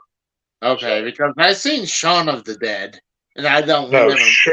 Shaun of the Dead is a spoof on the zombie movies that they made a few years ago. Like Shaun of the Dead's good, but I don't like the. I'm not crazy about it. It's all right, but I'm not crazy about it. It looks like almost like they had like a Office Space in there a little bit. That's what the guys. Yeah, it's a comedic take on the zombie apocalypse. It's made by Simon Pegg and I forget the other guy's name. I don't know. Either way, but yeah, no, that they were big George Romero zombie, of the Dead series, and they're big fans of it. So they made Shaun of the Dead as a tribute. So, but no, Dawn of the Dead is Dawn of the Dead from 2004 is maybe my favorite zombie movie of all time. That or Planet Terror, made by Robert Rodriguez. I love both of those movies. Well, I finally kind of watched Casino this weekend. Oh, Casino's a good movie. Yeah, I mean, it's not as good as Goodfellas, but it's good. No, I prefer Casino, and the main reason why, because it has the great Joe Bob Briggs in that movie. He's in a minor role, but Joe Bob Briggs is in Casino. I like how where I think one of my favorite parts is when Joe Pesci goes in and kills someone. He shoots him with the head and leans her back and stuff like that. Like, and that, I guess that's their hitman. Well, see, I mean, whether you like Goodfellas or Casino, I mean, obviously Goodfellas and Casino are probably I haven't seen a lot of mob movies, but I've seen those two more than anything. I mean, for Ray Liotta and Goodfellas, oh my God. I mean, how can you not love that movie? Didn't he just pass away? Incredible. Yes, he just recently That's passed sad. away. Yeah, like maybe a month ago. It wasn't long ago because we talked about it on Harsh Truth. We opened with that. I mean, hell, I just watched one of the movies that he last did, Cocaine Bear, where Ray Liotta's the bad guy in that movie. He was in Cocaine Bear? Well. Yeah, he's the main bad guy of that movie. So Wow. I mean, I still Ray haven't seen Liotta, it. from Blow to Goodfellas. I mean, so many good movies that dude made. Just a solid actor. So, I yeah. Yeah, I think really like the Henry Hill character in Goodfellas. there's Very one excellent film. there's What's one that? mob film that had not Robert Downey Jr., Robert De Niro, where he's running as He's been in a a. lot of mob films. Well, Yeah. It's yeah. like half of his movies.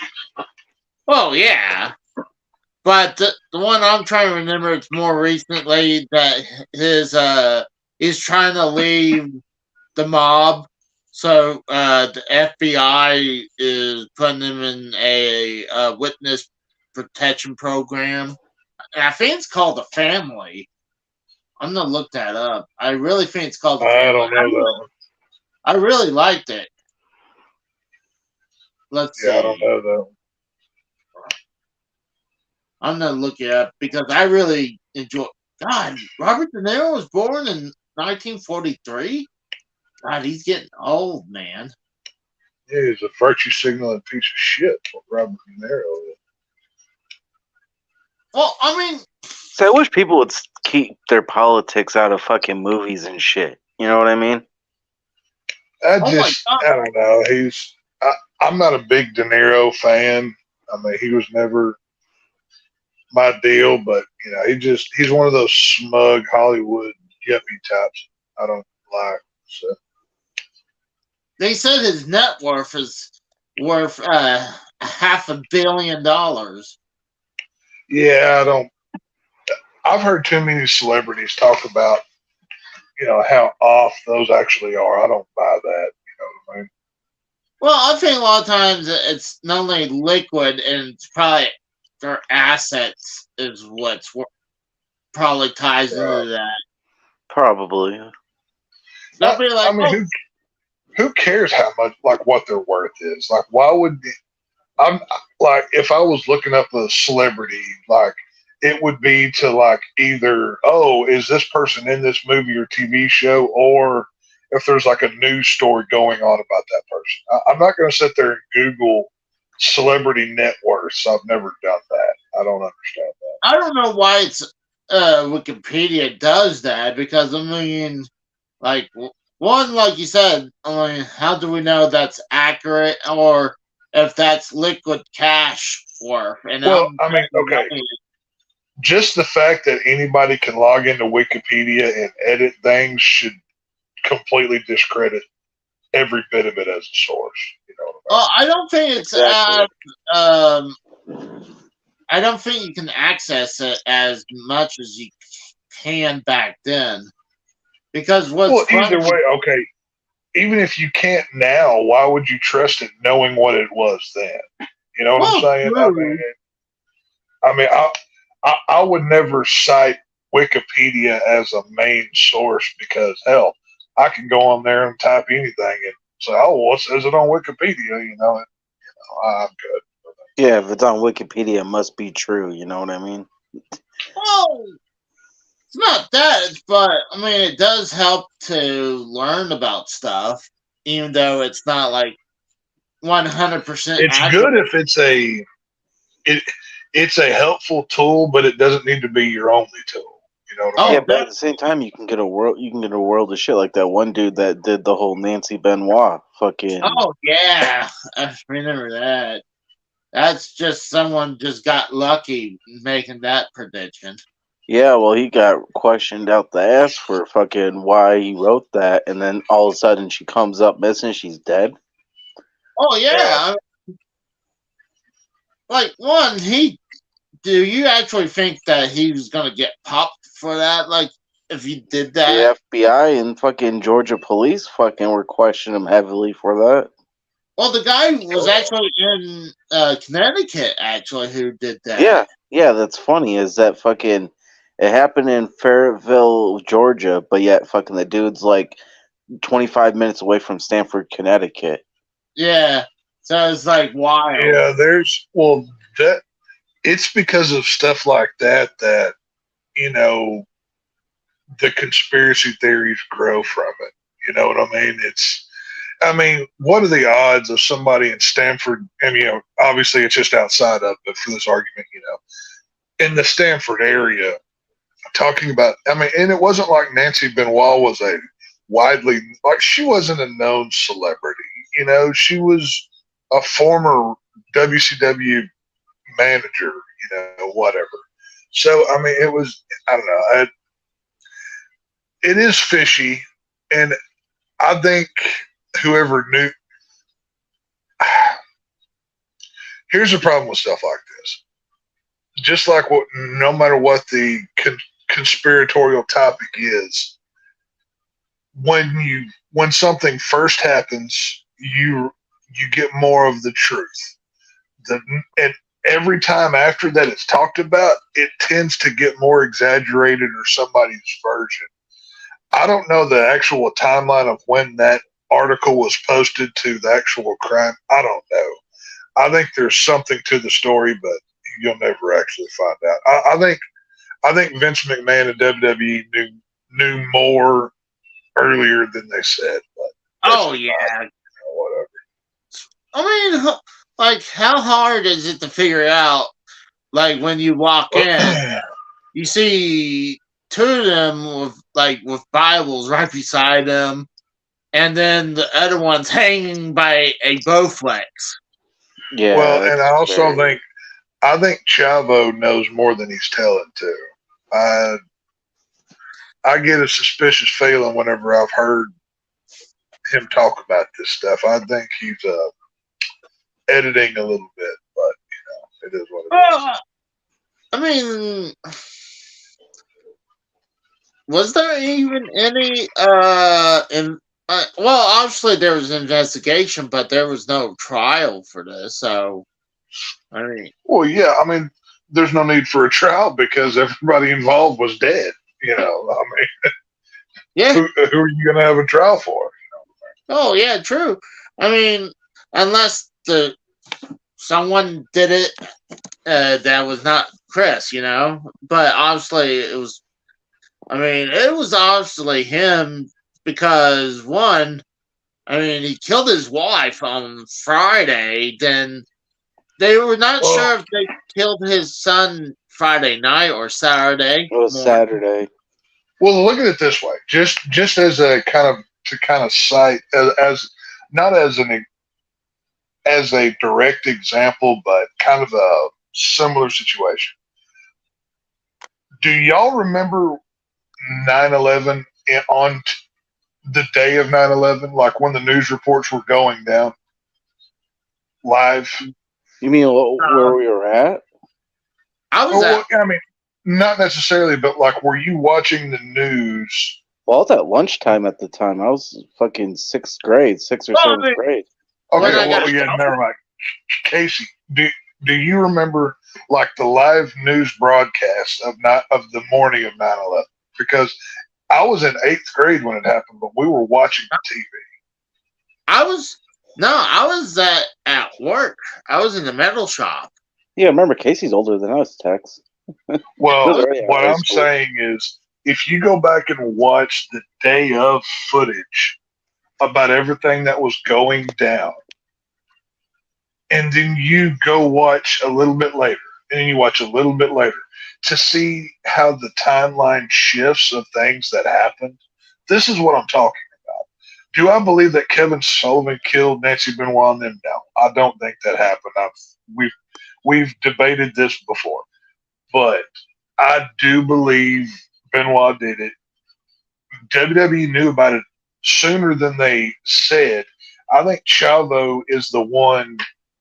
I think he's for my argument, he's kind of the linchpin in this, because I'm saying that he knows more than he does, or more than he's willing to say, and WWE basically told him to shut his mouth, and they pretty much.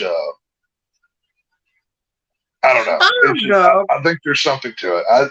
With Chavo, he seems very obviously he's emotional when he talks about it. Yeah. But I think even taking that out of it, he's acting like he's almost like he's been given a script of what he can go off of. You know Yeah, what I'm that saying? is very weird. Yeah, I understand what you're saying. And to kind of tie back to that whole Wikipedia Nancy thing, I think there's a reason somewhere. Like I said, what are the odds that some random dude in Stamford, Connecticut was posting about this for somebody who this wasn't? I don't know. Like I said, No, go ahead. I was listening. well, to what you're saying. like I don't have it all placed out in my head how I believe it went down, but I think there's more to the story than we got because there was really not much investigation. Into a lot of these things. It was a opening case closed very shortly. Yeah, they did everything they could to sweep this under the rug. Yeah, exactly. They said double suicide and murder. I think a lot of people got paid, and I think Chavo was one of them. I think he's an accomplice to this cover up here, is what I'm saying. No, I get you. I don't know. I can't prove it. None of us have the facts. Yeah, we'll never know, and that's my suspicion. So. Well, the thing is, I got the facts. Oh, you got the facts, Mr. Flat Earther. You got the facts like you got back hair, right? Is that what you got? Oh, yeah. Yeah. I mean, I agree with that. Wait a minute. Wait. That's why Casey grows the back hair out so he can cover up all of the transcripts that he has tattooed on his skin. Because he has all the facts. This actually makes a lot of sense now. Wow, I bet if Casey took off his shirt and turned around and showed us his right shoulder blade, we would see the truth about 9/11, JFK, and how Chris Benoit assassinated his family. We did Benoit kill fucking Katie Vick too? Yeah, Kane, he kills Katie Vick and then he gets to be the mayor of Knoxville. Jeez. Oh, is he a Kennedy? Is Kane, obviously anybody who has, studied knows the Kennedys and how they like to murder people. Is Kane a Kennedy? They both start with a K. Come on now. There's all kinds of Kennedys. So, and a politician, just saying. So, right. I could start up a whole batch of conspiracies right here, by God. So let's hear your facts, Mr. fucking Flat Earther. Well, I know one weird thing is like if you look, you see that picture in Daniel's bed right under was that giant butcher or like that giant knife. That was, dude. I'm like, he must. Did you plant it there? What? Did you plant it there? Well, it could have been the cops. No, I asked, did you do it? No. It just goes to show you. Well, it just goes to show you what money will get you. Triple H had sex with a dead body on live television, and he never got punished. Y'all realize that, right? Well, it was fucking kayfabe. Come on. You go back and watch the footage. He fucked a dead girl's brains out on live TV, and now he gets to run WWE. You believe that? It's disgusting. How Triple H isn't on the serial killer list, or Kane, or any of these people. What about Undertaker? Undertaker burned his family to death, and he never was held responsible. You know what I mean? No, he's in the Hall of Fame too. Right. So how credible is this WWE Hall of Fame whenever you've got a man as a child who burned his family, his brother, killed a girl. The dude that's running the company is a necrophiliac. Good Lord. You know what I'm saying? This is awful. So what you're saying is when Stephanie dies, he's going to fucking have sex. Oh, when Stephanie dies, he's going to have the time of his life. Oh, my God. It's time to play the game, and then he's going to just rape her. He's going to go crazy. Why are we waiting until she's dead? He's already hit it so many times. So, like...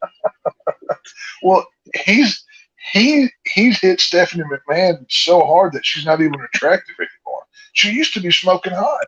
Now she's just I remember. I don't think she's that 2000 Stephanie, give me her, man. Dude, 2000 Stephanie with them gigantic fake knockers. Are you kidding Oh me? hell yeah! That God. fucking. That's why I watched the Invasion angle was fucking for her. Dude, Did she take those tits out? Yeah, Because obviously. But otherwise, there would still be two gigantic lumps under her. yeah. Because if you paid attention, Casey, she has it when she was on from like 2000 to fucking 2008. She had those big fucking hooters. From like when she went back on, they were small. They were small. Is that true, Casey? That your voice dries up vaginas? Probably. You can't ask me that. I don't know if I did that. I mean, you have to ask my. Okay, well, there's a couple females in the chat. We can ask them.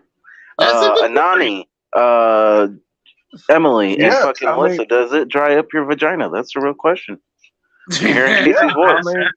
Well, let's not forget, Stephanie got passed around from Macho Man to Test to Triple H to. I mean, just go back and watch how John Cena slaps her behind. You tell me he didn't get a piece of that? Come on. She asked for it, dude. Know what I'm saying? Right. And, I mean, hang on. Wasn't she with Chris Jericho for a time, too? Oh, Manager-wise. Yeah. Yeah. I bet she, gave him a good rub down after a match one night. You know what I'm saying? I'd be willing to bet Stephanie McMahon's been passed around like an old hat. You know what I mean? So. But don't forget, Macho Man hit it first. That's all you need to worry about. So. And now Emily doesn't want to answer that, so. Well, a non-answer is probably not good for you, Casey. That's all. I'm gonna say is a fucking yes, probably. Yeah, I hate to say it. I think I highly doubt Casey. Yes. I highly doubt Casey's getting hired to read romance novels for women. Could you imagine him reading that? That'd be hilarious.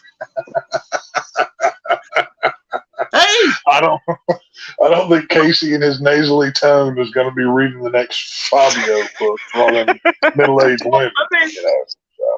Hold on, people ask me to read stuff all the time when I was on Drew's show. So I mean, yes, so they could mock and laugh at you. They didn't want to get horny to your voice, Casey. Well, I mean, maybe turn on the women. I mean, we don't know. I mean, we know that. I mean, people thought it was entertaining for a while. I know it drives J-Man insane. Wow, Casey. Wow.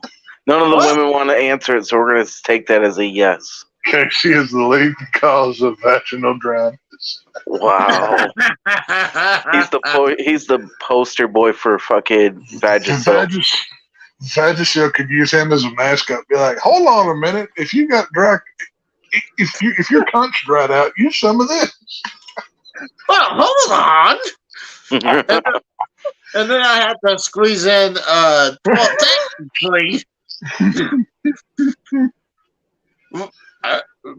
like when they're doing like the scientific of the product, I'll be like, well, technically, this is how it's working. Oh, I'm gonna make a fucking meme of you tonight with that. I can see the commercial now. You'd be like, the commercial starts out. Casey's standing there. He goes, "Hey, ladies, you better hold on to a bottle of Vagisil if you run into a guy like me. This will take care of all your issues and get you wetter than lickety split. And then Vagisil, blah blah blah blah blah." It'd be a great commercial. Oh no!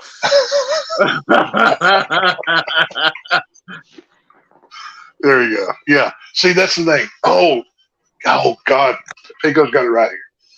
Casey's voice and my voice can be the before and after. Like, the whole commercial is there's a woman, and she's like, "Oh, I'm so itchy and dry down there, right?" And then we hear Casey's voice coming from her crotch. And then She puts the Vagisil on, and then you hear my voice be like, "Yeah, baby, time to fuck, let's go," or some nonsense like that, or whatever, right? And that's how you know that you're good to go. You're ready to go to Pound Town. You know what I mean? So yeah, I can see it now. Vagisil, I'm willing to be to lend my pipes for the right paycheck. So call me. So it's all good. We're sponsoring them right now, so we should be getting money. Wednesday Night Nitro, brought to you by Vagisil. I could see that. I could see, with the Nitro theme fucking going in the background. Like in the middle of a show, there's an ad break for that'd be great, dude. Oh, that'd be hilarious. That's not a bad idea. All new Vagisil KC. We can even bring in Melissa and have her do one of those dramatic, deals where they light her from the back to black out her identity. And she's like, "Yeah, well, whenever I was with Casey, I would get vaginal dryness really bad, but after using Vagisil, it was great. It's just as like a witness testimonial or whatever they call them. It'd be hilarious."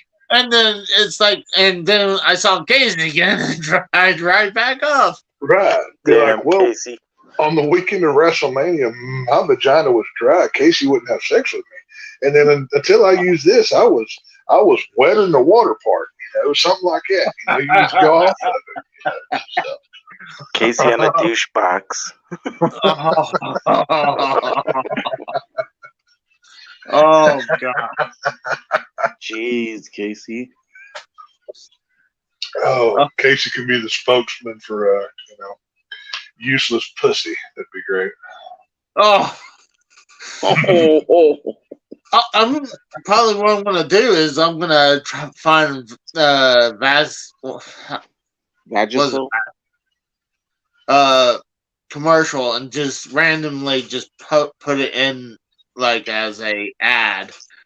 Like, maybe I get. See, if we want to branch out into the commercial world, we can pimp out Mikkel as a spokesperson for why you don't take the jabby jab shot. Because if you do, you end up like him. We can do that too. That's great.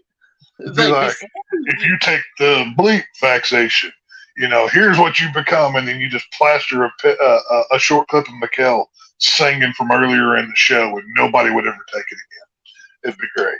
So, not bad. Big T says, "Did you know a female tea bag is called Flappuccino?" I did not. I did not know that. I did not know that either. Man, just sponsored by Casey. Now, hang on, Pico. Is Mandacil for like when you get swamp ass in the summer and you gotta, clean yourself up down there, or what? You know what I mean? I mean, could it be from the same people who made the bro from Seinfeld, or the man's ear? Oh yeah, it was the bro or the man's ear, right? Yeah. Oh, do you own one? No. Don't lie to us. Don't lie to us. Casey, if you're wearing a man bra, I can't do a podcast with you anymore. Like, I need to know that ahead of time. So. Oh, I didn't need to know that. I mean. I know we didn't negotiate a contract or anything here, but that is against my terms of, if you're wearing male undergarments that belong to a female, I'm going to have to cancel my non-existent contract. So, just know that ahead of time. I wonder if dudes actually does that. Like, have you seen all the freaks that live in this world? They've made up 15,000 genders to whatever kind of weirdo they are. Of course, there's dudes that do that. Casey, is that true? You use Summer's Eve? The hell's that? I bet Casey likes that strawberry dish. I bet that's the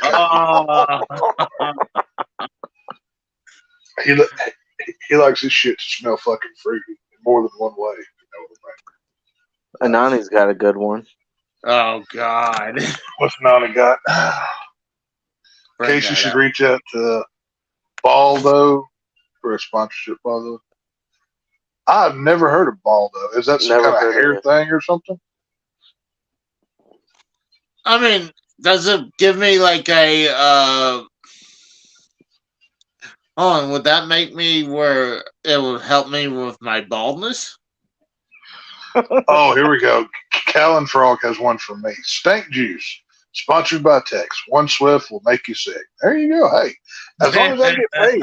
Hey, if the paycheck's right, hey, let's do this thing. You know what I mean? So. Because don't drink from the nozzle. When he says the nozzle, the first thing I'm thinking is the gas pump nozzle. So yes, you should, Casey. Drink it out of the gas nozzle. Casey would get a douche and drink it. He'd be like, "Is this how I do it?" And he would drink it and thinking it would work through his system or something. That's how he would douche.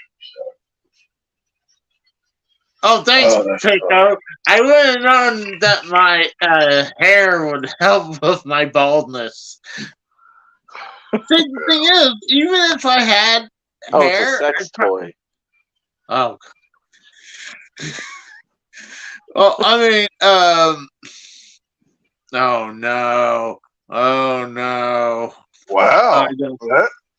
The world's first sex toy that lets you penetrate your partner with your balls.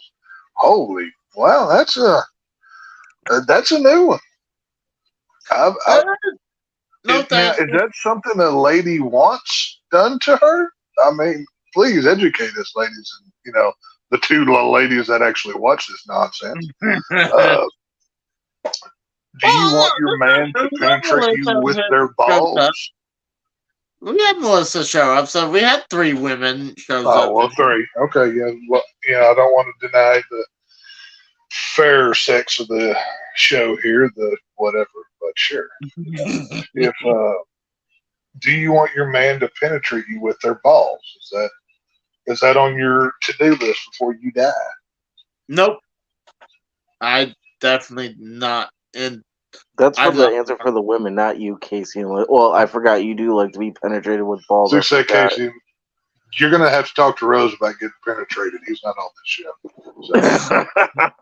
No, I mean, I don't want to use that, though, the ball. I never heard of that until today. And I fought like Tex. I fought... Hey, I like Anani's go-getter attitude. Sure, got to keep trying to see. That's an attitude a woman should have right there. I like that. There you go. I approve of that, baby. What about a sponsorship from Wendy's? That's a real question. Oh, Tommy's already got that. I was gonna say, I think Tommy NC's wrapped up Wendy's already. Oh yeah. So. Oh yeah, Casey, don't you like to pee on people that like to get them pregnant or whatever? Pee on people, pee on in them. Yeah, Casey likes to use ladies as human toilets. That's what he likes. Casey is R. Kelly. See, now I'm looking for a sponsorship from Lone Star Beer, Skull, and a variety of different strip clubs, so that way I can go to titty bars for free. I need those 3 sponsorships, and I'll be happy. You know what I mean? Lone Star, hell yeah. I mean, I still haven't tried it yet. I still want to try it. Are you want free product or you want money from them? Well, both. Obviously, a paycheck. I mean, that's the whole point of the sponsorship. But, I need to have like a lifetime supply of Lone Star Beer and Skull Snuff, and then a sponsorship from like the top strip clubs in the country, so I can just go hang out with women all the time. You know what I mean? So. See, you know how people say that the daytime strippers are definitely not. Never go to a daytime strip club. The only women who are working are the ones with. Where if they take their bra off, they can walk on their nipples. Okay? No, God. Those are the only ones that work at that time. Never go in the daytime. Never. Is that for real? It's like, yes. You figure like, hey, we need all the strippers we can get during the day. I'll put it to you this way. The last time I went to a titty bar in the daytime, the chick that was working the main stage had a cesarean scar that looked like she got knifed in Vietnam. Okay, it didn't look good. You don't want to go in the daytime. So, just words of a veteran. So, I still think it's a misconception because one, like, why are you going to strip joint in the daytime, anyways? So, like, well, but like if you go to, well, Casey, your standards are a little bit lower, so you probably wouldn't think it's as bad. But go during the daytime, then go during peak hours at nighttime, whenever the hot pieces of tail come out, and you'll see the difference. So, well, I got one right here that Big T wants me to read. It says it's from Emily. It says, "What about this? Maybe Casey can eat healthy food and sponsored by healthy food, and see if he can last for a week with healthy food." Yeah, that's not going to happen. Casey's not. That's not going to happen with him. I have to see that.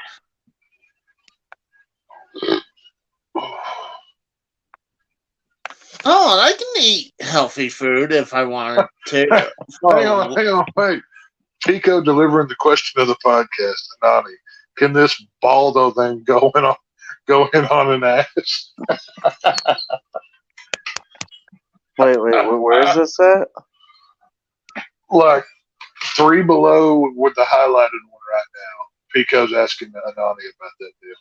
Oh, okay. But yeah, never go to a daytime or never go to a strip club during the daytime.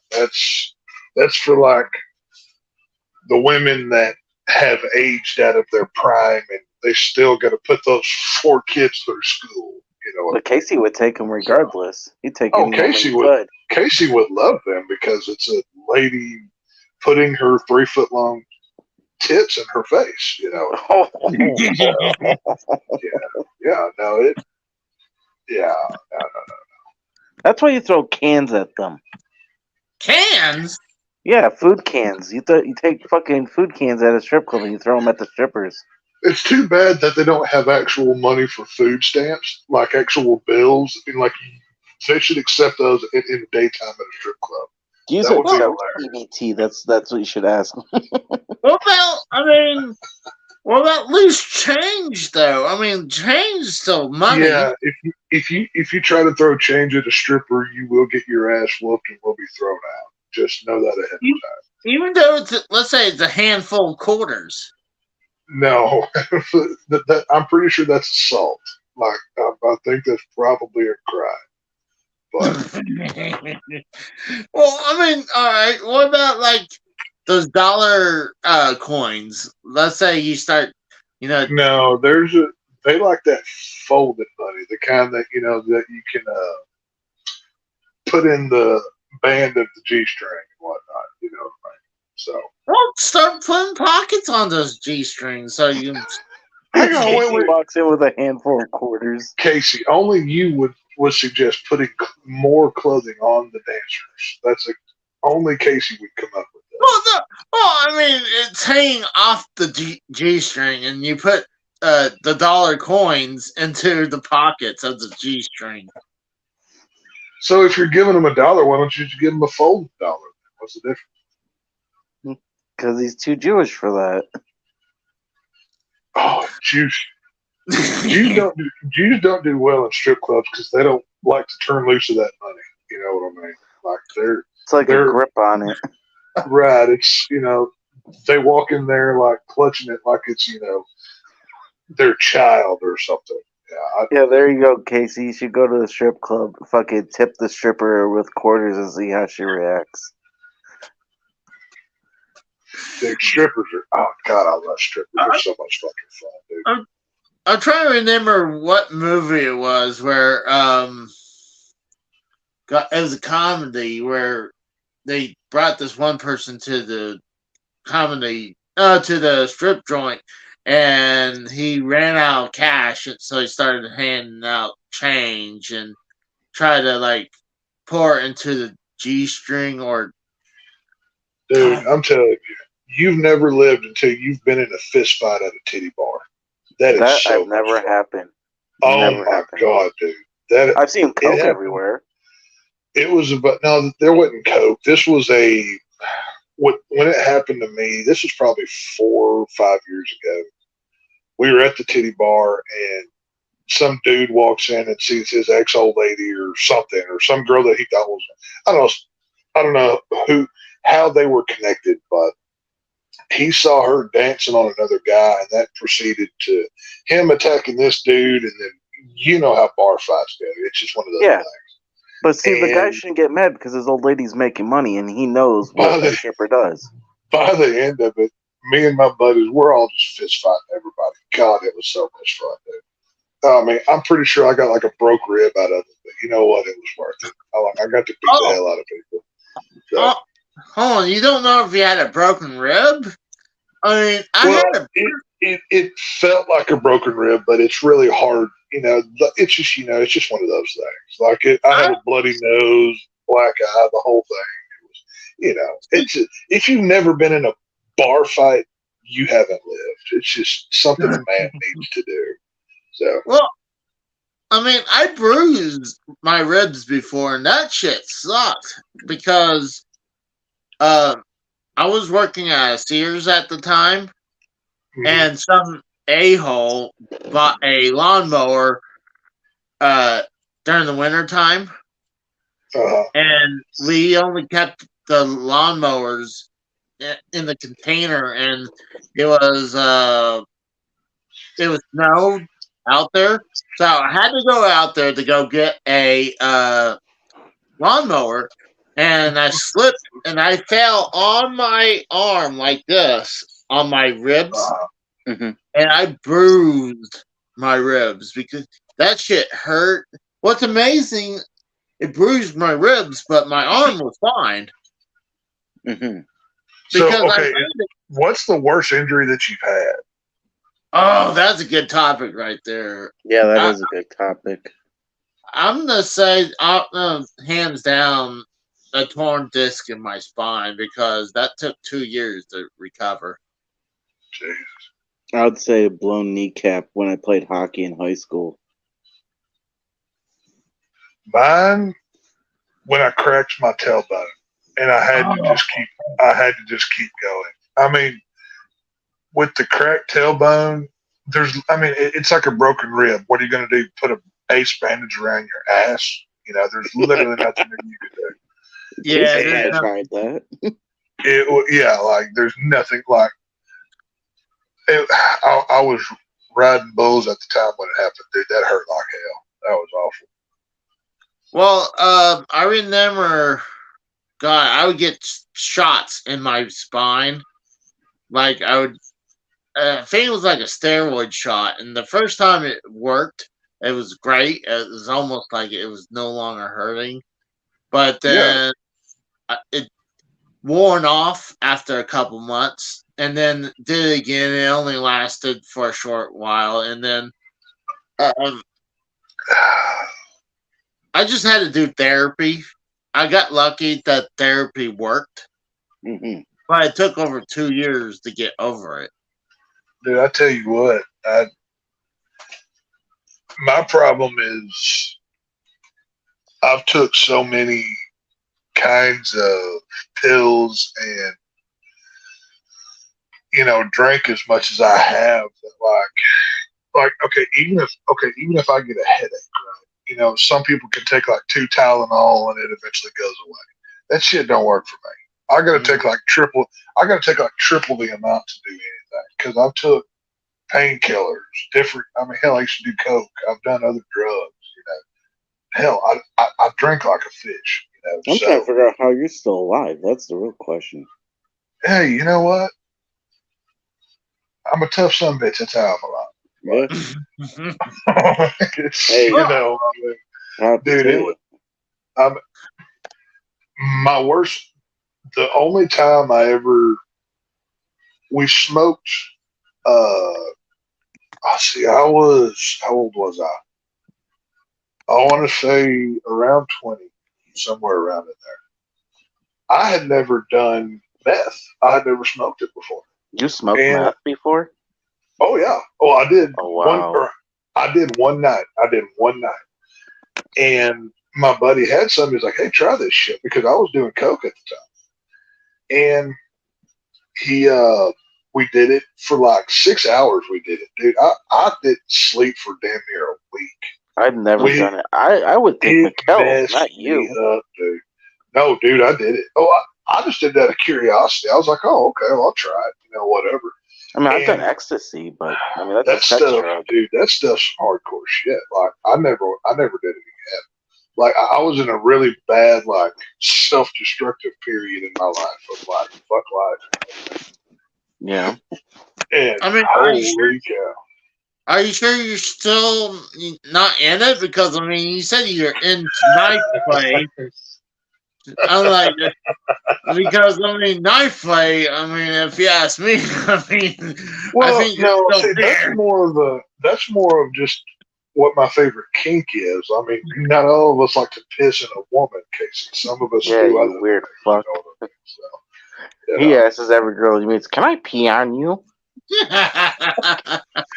No, like I said, I loved coke. Coke was incredible.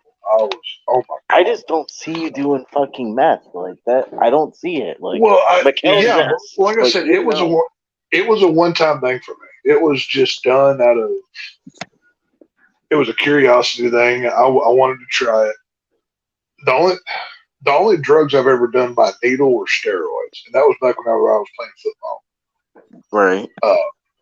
But I mean, hell, everybody was taking steroids in football back then. That's just how it was. Same way with hockey. You fucking get an injury, man. They fucking shoot you up, and then they send your ass back on the ice. But I never did ecstasy. I never did LSD. You gotta do ecstasy. Weed was not for me. I never liked it. You gotta do ecstasy. I liked the uppers. Cocaine was like my best fucking friend. I loved that shit. If you and your like to be honest with you, be doing ecstasy, like literally, if you have your girl and you guys just want to fuck for 24 hours, take ecstasy, have fun. You'll fucking love it. That was the thing with coke. Like I was doing enough coke where I would stay hard for hours. I just wouldn't come because I was so pumped up. And we just that's the same with ecstasy. It was incredible. It was like, what do they call that? Tantric sex or some shit like that, whatever the hell it's called. Dude, I was coked out of my gourd. I was gone. Damn. Did you hear Mikkel? He said he did meth for 24 hours straight. Well, that's how he ended up the way that he did. I believe it.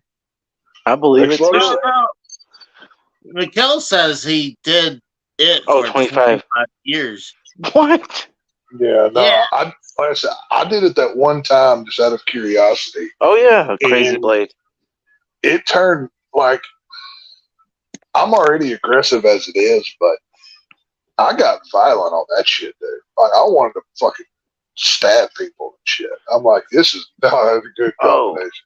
And the question in the chat for fucking Pico, yeah, dude, I fucked for 24 hours straight with my ex-girlfriend, man. We had a fucking sexathon.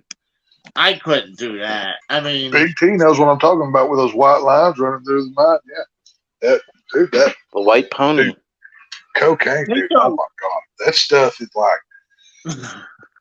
I started doing it my last year of football, and I did it through my whole entire time I was doing rodeo after that.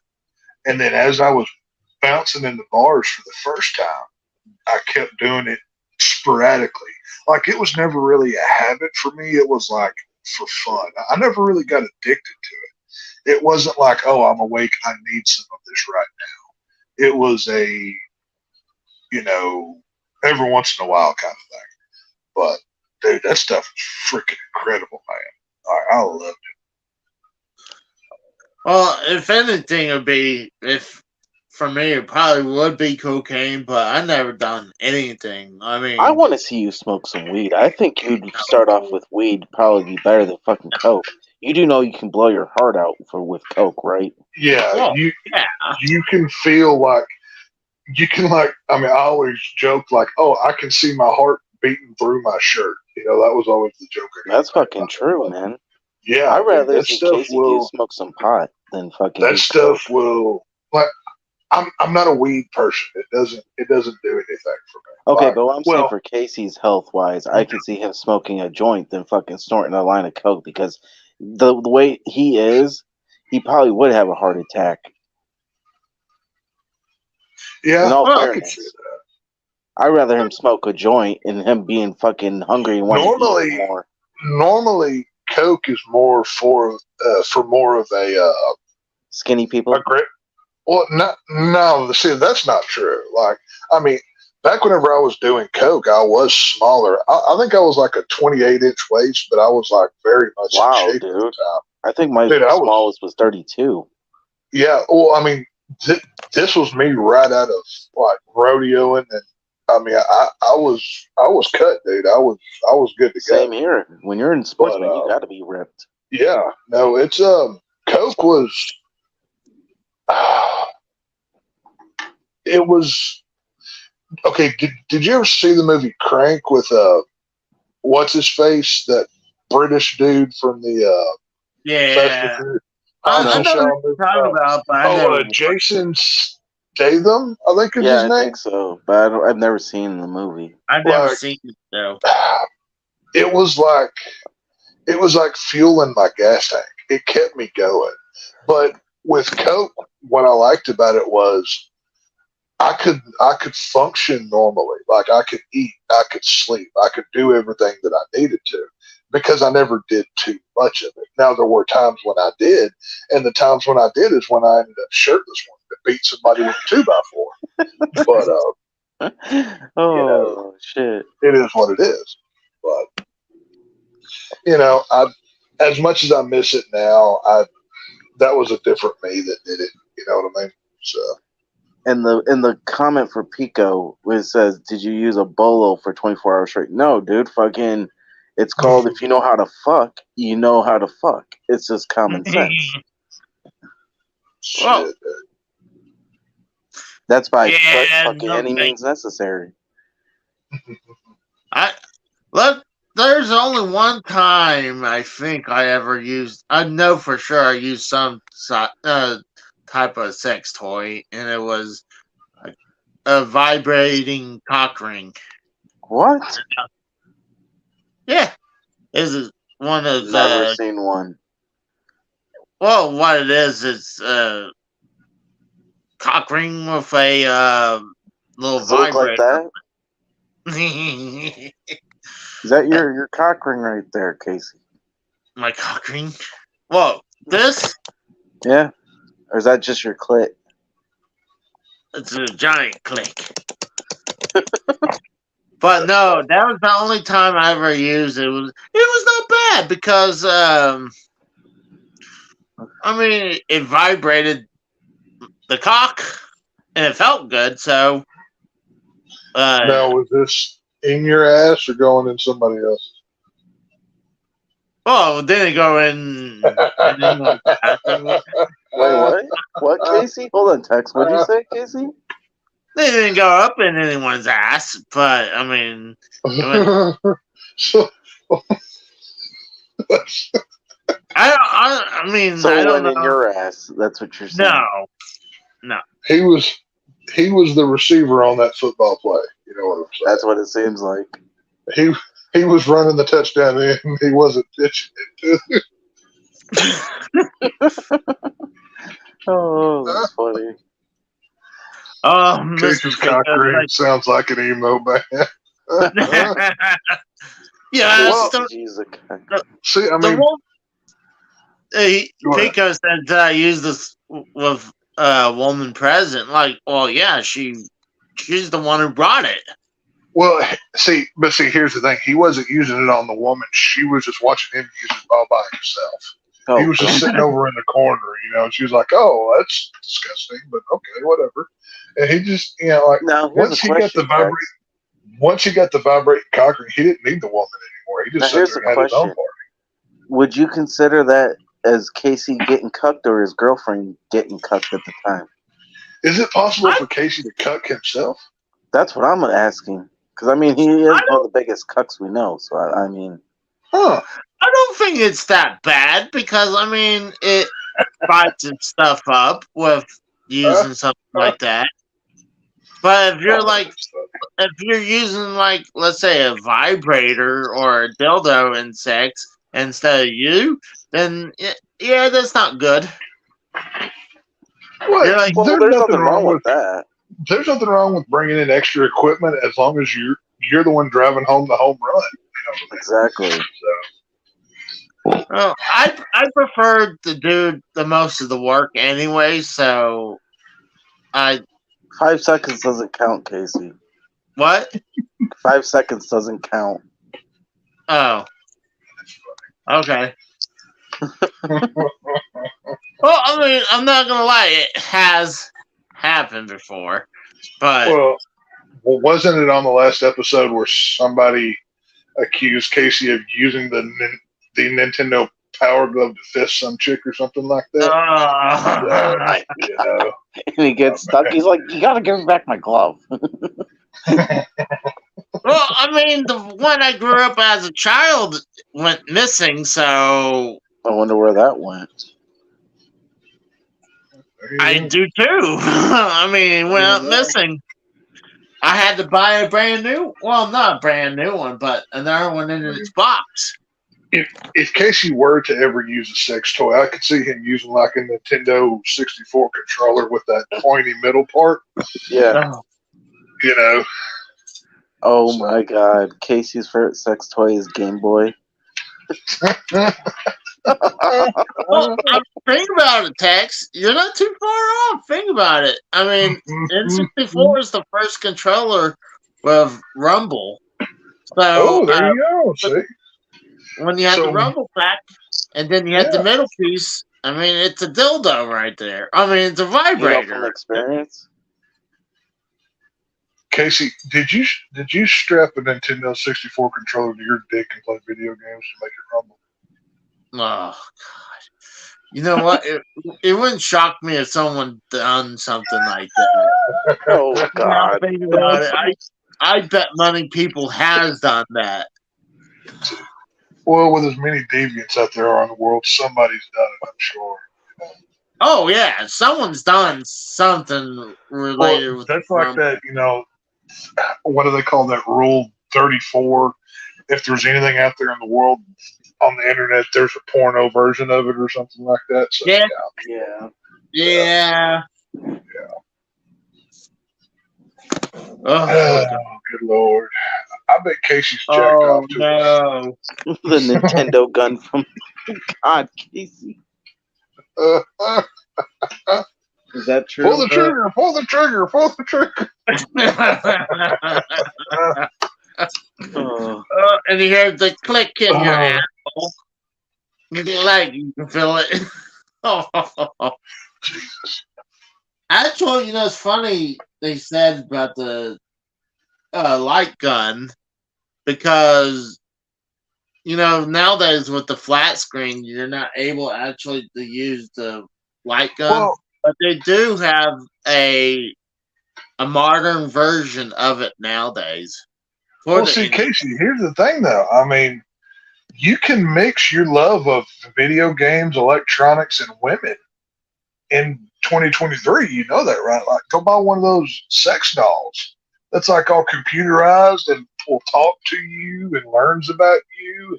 You can fuck the hell out of them. But like, that's like your dream girl right there. I mean, she never says no. You know what I mean? You know, it's shocking that I do have a VR headset, and have you done VR porn? That's one thing I hadn't done before yet. Well, we know what Casey's going to do when he gets off the show tonight. Well, I mean, I was always thinking, like, hey, watch a movie with it. Because if you're playing a VR game, it's open to, like, the views is open. But if, let's say you're playing a normal video game without VR capable, what it is a giant screen in front of you. That's what it is. Like a giant TV screen. The only VR game I've ever played was Resident Evil 7. And it was the first time in Resident Evil where like you didn't have like a full person Like it Yeah. wasn't third person behind you. And I love Resident Evil 7. That maybe it's one. Well, it is one of my favorites of all the Evil games. But the Resident Evil 7, the VR version, was scary as hell. A friend of mine had it, and I played through it. I had already played and beaten the game. I knew what was coming. But seeing it like it was right there was like, oh my God, this is incredible. Oh my God. It was great, dude. Look at this. Uh-oh. What do we got? The red dragon is a toy shaped like a dragon. Of course, the tongue goes in the pussy. The tail goes in ass. Wow. Teeth, like fangs. It fits over the clit. Well, see, Casey doesn't know where the clit is. Like he doesn't believe that it exists because he's never seen one. So. Well, he's got one right there. I think the G spot doesn't actually exist. Oh, that exists. That exists. Is if you, dude? It's only like your second knuckle in. You get that in there, dude. Your fucking girl's gonna love it the whole What's time. that old joke that they say, like 2 inches into the left or something like that? To the left. so if you're bent to one side, that it's perfect. Like the clitoris is Casey's fucking kryptonite. Well, it's Casey's dried gonna up see first. Bigfoot before he sees a female orgasm. This is what they're trying to say. But the scariest game I tried on VR, I have a quick video. Casey has a clit. He just admitted it right there. So there you go. Well, yeah, it's that big pink thing right there. Was a quick video of me playing Five Nights at Freddy in VR. That shit. Oh yeah. That shit's scary. Plus, if you're not sure how the controls are, and then when you're about to die, because have you ever seen Five Nights at Freddy? Text? Yeah. They're actually making a movie about it right now. Oh yeah, that doesn't shock me.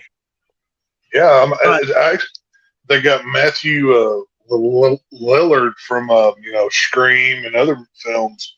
I think he's going to play. What's the name of the purple guy? Either way, but yeah, Matthew Lillard's going to be in the movie. I'm excited for it.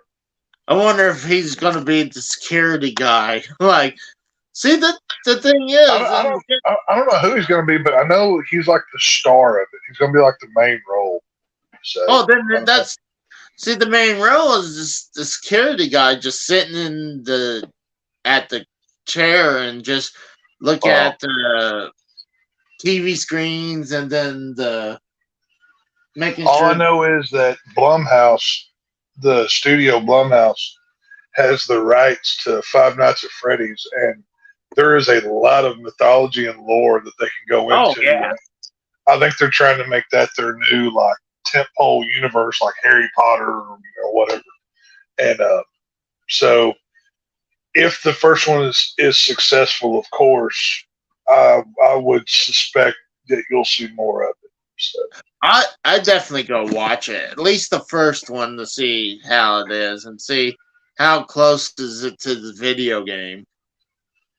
I know there's. I don't know, but it's being made by Blumhouse, so they're probably going to virtue signal the fuck out of it. Look at what they did to Halloween Ends. Jason, isn't that weird? I hope Jason Blum needs to be pulled in front of the Supreme Court and trial by fire for what he did to Michael Myers. That still pisses me off. But,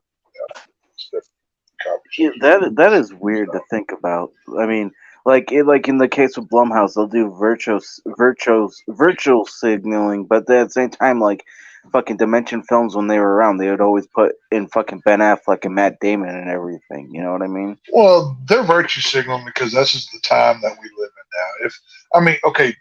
Did you just see the trailer for the new Peter Pan movie that Disney's coming out with? Nope, haven't seen it. They've got a black girl.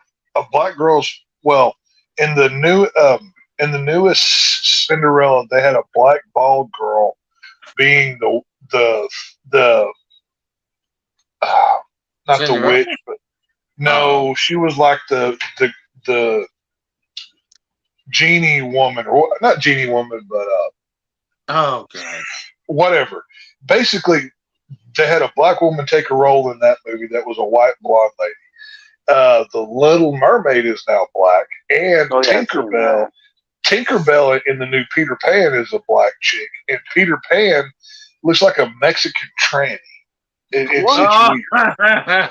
Yeah, like it's supposed to be a boy, but I don't believe it. I saw a picture this morning on Twitter of They the just need to cast stop.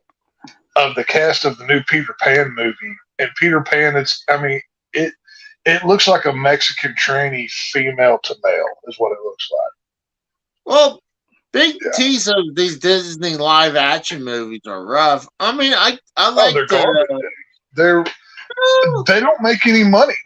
People don't go watch them. I mean, people demand representation and make more stuff about us, but they don't support this stuff. They're just doing it to shut up the minority of the 10% of people that identify as, some sort of weirdo faggot. Yeah. See, I think like the real life version of Beauty and the Beast movie was good, and The Lion King wasn't bad, and Aladdin I found it good. So as soon as I saw Will Smith as the genie, I checked out. I'm like, no thanks, I'm good. Yeah. it wasn't bad. I mean, obviously, I wish it was Robin It Williams. should have been Robin Williams. Robin Williams is the only person that it should have been. What the problem? I mean, unless you're gonna steal it right out from the cartoon, I mean, kind of hard to. What do you think they're doing with all these other live action movies? They're literally stealing it right out of their animated film. What's the difference? Yeah, true. Well, actually, Robin Williams, I heard that he didn't allow Disney to just reuse his voice. I don't know, but it was like I said, I watched that Peter Pan trailer. Like I said, I think it came out yesterday, maybe the day before. I'm not sure. It's more virtue signaling garbage. The only people who are going to care are the ones that jump on Twitter to virtue signal and LGBT blah blah blah. That's the only ones that give a damn. So fuck them. What?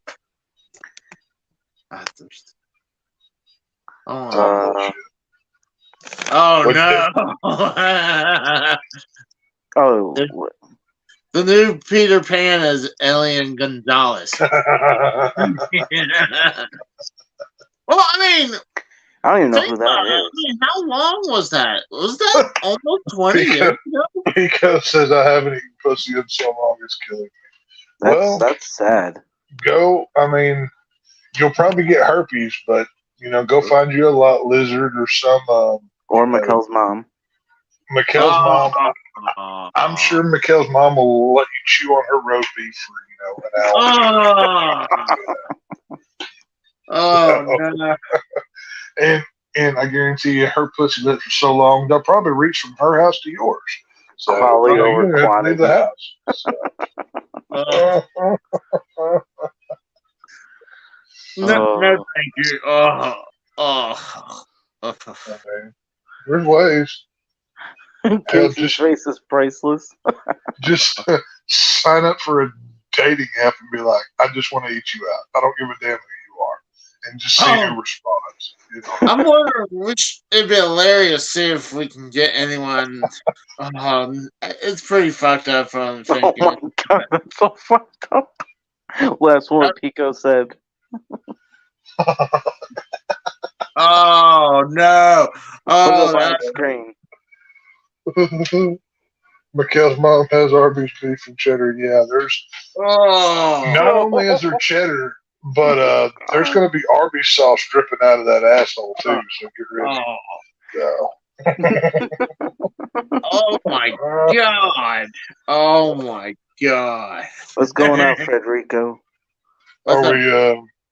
Are we offending liberal sensibilities there, Casey? Are we? Is this too much for you there? Managing, like what it would look like. I'm like, I'll be like, Extra horsey sauce. Well, hang on, wait. I actually think. Okay, have y'all seen the TV show The Last of Us? You know, it just came out. No, I've still tried to do it, but I can't ever get to it. Just I'm pretty sure I know what Mikkel's mom pussy looks like, because if you've ever seen one of the clickers that, you know, instead of zombies they have clickers, right? That's their monsters. They have like this fungusy, you know, like disgusting stuff growing all over them. I suspect her pussy probably looks something of the sort. So if we just need a visual of what that looks like, that's probably what it is. hey, dude, I was thinking about maybe. Well, hang on a minute. Hang on. And to make it even funnier, you know, one of the main bad guy monsters in Last of Us is called a bloater. It's like a swollen fungus monster.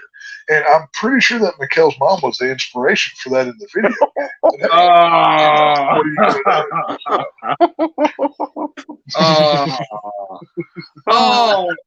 That's fucked up. Put it up. Mikkel's mom looks like the face of anybody. Yeah, you know. Wait, you gotta read that without laughing, Tex. Sorry. Mikkel's mom's pussy looks like the face of any Mike Tyson opponent before 1990. Oh, wow. Nothing said has been, you know, more accurate to the truth than that right there. Or, I mean, before or after 1990, Mike Tyson was pretty bad. When did Holyfield get his ear bit off? Was that 1997, 98? It was somewhere around, I'd say 96. I don't remember the year. You know, because he went to prison for that, right? No, you don't go to prison for that. I know he got kicked out of boxing. I don't remember what kind of trouble he got into. Oh, yeah, he was. I think he was banned for 1 year because of that. Yeah, yeah. He got banned for 1 year. That's when he went to wrestling, right? Yeah, that was so 98. It was either late 96 or 97. Yeah, because in 97 he was in WWF, remember? Yeah. Well, so I mean, yeah. Well, actually, it was like 95 to 96, somewhere when he bit the ear. But yeah, he went to prison for rape, like Pico said. Oh, yeah. Wow, really? Yeah. Yeah, he went, like, what, 3 years for rape or something? Now, I suspect, much like the, you know, he probably went to one of those rich people prisons, you know, where, like Martha Stewart and all that did. He probably didn't do, like, regular people prison. So he went. So he got 6-year sentence, but only served 3. Huh? Well, I believe it. See, he could survive like maximum. Was it maximum? Yeah, but see, Casey, there's a difference. Celebrities don't go to the same jails and prisons as we do. Indiana prison, I think. I don't know what state it was in, but I'd be willing to bet he, much like like I said, all these other celebrities that get, you know, in trouble. It's not the same kind of trouble like you or I would get in. You know what I mean? Well, I mean, what about like that Gerald Fogel guy? I mean, he went to normal prison. He's not he's a fucking spokesman. But he was diddling little kids. That's a different, you know, that's on another level. Yeah, that's a fucked up situation. He should have been castrated and shot on sight. But yeah, they should have tortured him slowly. I mean, like start removing one toe at a time with like rusty pliers or something. You know, torture that piece of crap. Wouldn't they want to keep him protected? I mean, Mike Tyson doesn't need protection in prison. I mean, the guy is. I don't know what better. Think about it. What better way to make your reputation than beat up Mike Tyson? Sure. Yeah, I mean, Tyson is a little guy. I mean, let's be honest. I mean, think about it. If you're, no, Mike Tyson may be little, but he's like Wolverine. You don't mess with that dude. So he's like Benoit. He's a midget. But he was like 5'10". He's either 5'9" or 5'10". I want to say. But Mike Tyson, I'd be willing to bet Mike Tyson. If I had to bet on one fighter of any generation to win a fight, I'd put my money on Mike Tyson. I'd put him against Muhammad Ali, any of the rest of them. Mike Tyson was vicious. So. Oh no. Okay, here's a question for you guys. If you could take 3 people to fight with you that were fucking fighters in general, it could be sports, any type of sports. Who would you take with you? What kind of fight are you talking about? Like as protection? as protection. Like if you're going to a fight somebody and you need backup, you have 3 other people. You have 2 other people with you. I know for sure. Sure hell ain't gonna be CM Punk because he's a fucking pussy. He can't even win a I got my 2. I would say definitely Tyson. Okay. I would say let's say Lesnar. Brock Lesnar? Yeah. Because you got anything, Tex? Oh, I'm thinking like. Oh, let me go ahead. If you could think. Let me go ahead. Yeah, no. You go ahead. I'm thinking. Okay, I got D-Mac and I got Bob Probert. 2 toughest motherfuckers on the ice that will fucking kill you. Oh, by the way, I was going to mean to put that intro up. We can do it Friday. Yeah. Well, I've been putting it on some of my earlier videos. We're naming guys Casey would fuck? Question mark? No, definitely not. No, we're talking Casey. About no, Casey would gargle CM Punk's cum and then spit it like a fountain if he got the opportunity. No, we're talking about people that we would take to a fight that liked for backup. Well, that's what I was saying. Mike Tyson, early Mike Tyson, and Lesnar. Because if you look at Lesnar now, even back then in 2002, he looked like the steroid freak. But but the thing with Lesnar though is even prior to WWE, go back and watch his collegiate wrestling stuff. Yeah, the dude's always been a monster. But like I said, that's a harder question to ask than you think because you have to bring in is this a fist fight? Is this a bar fight? Is this a sanctioned fight? Depending on what kind of fight it is, street fight, bar fight, take your pick. Well, because if this is like a bar fight type, dude, how can you?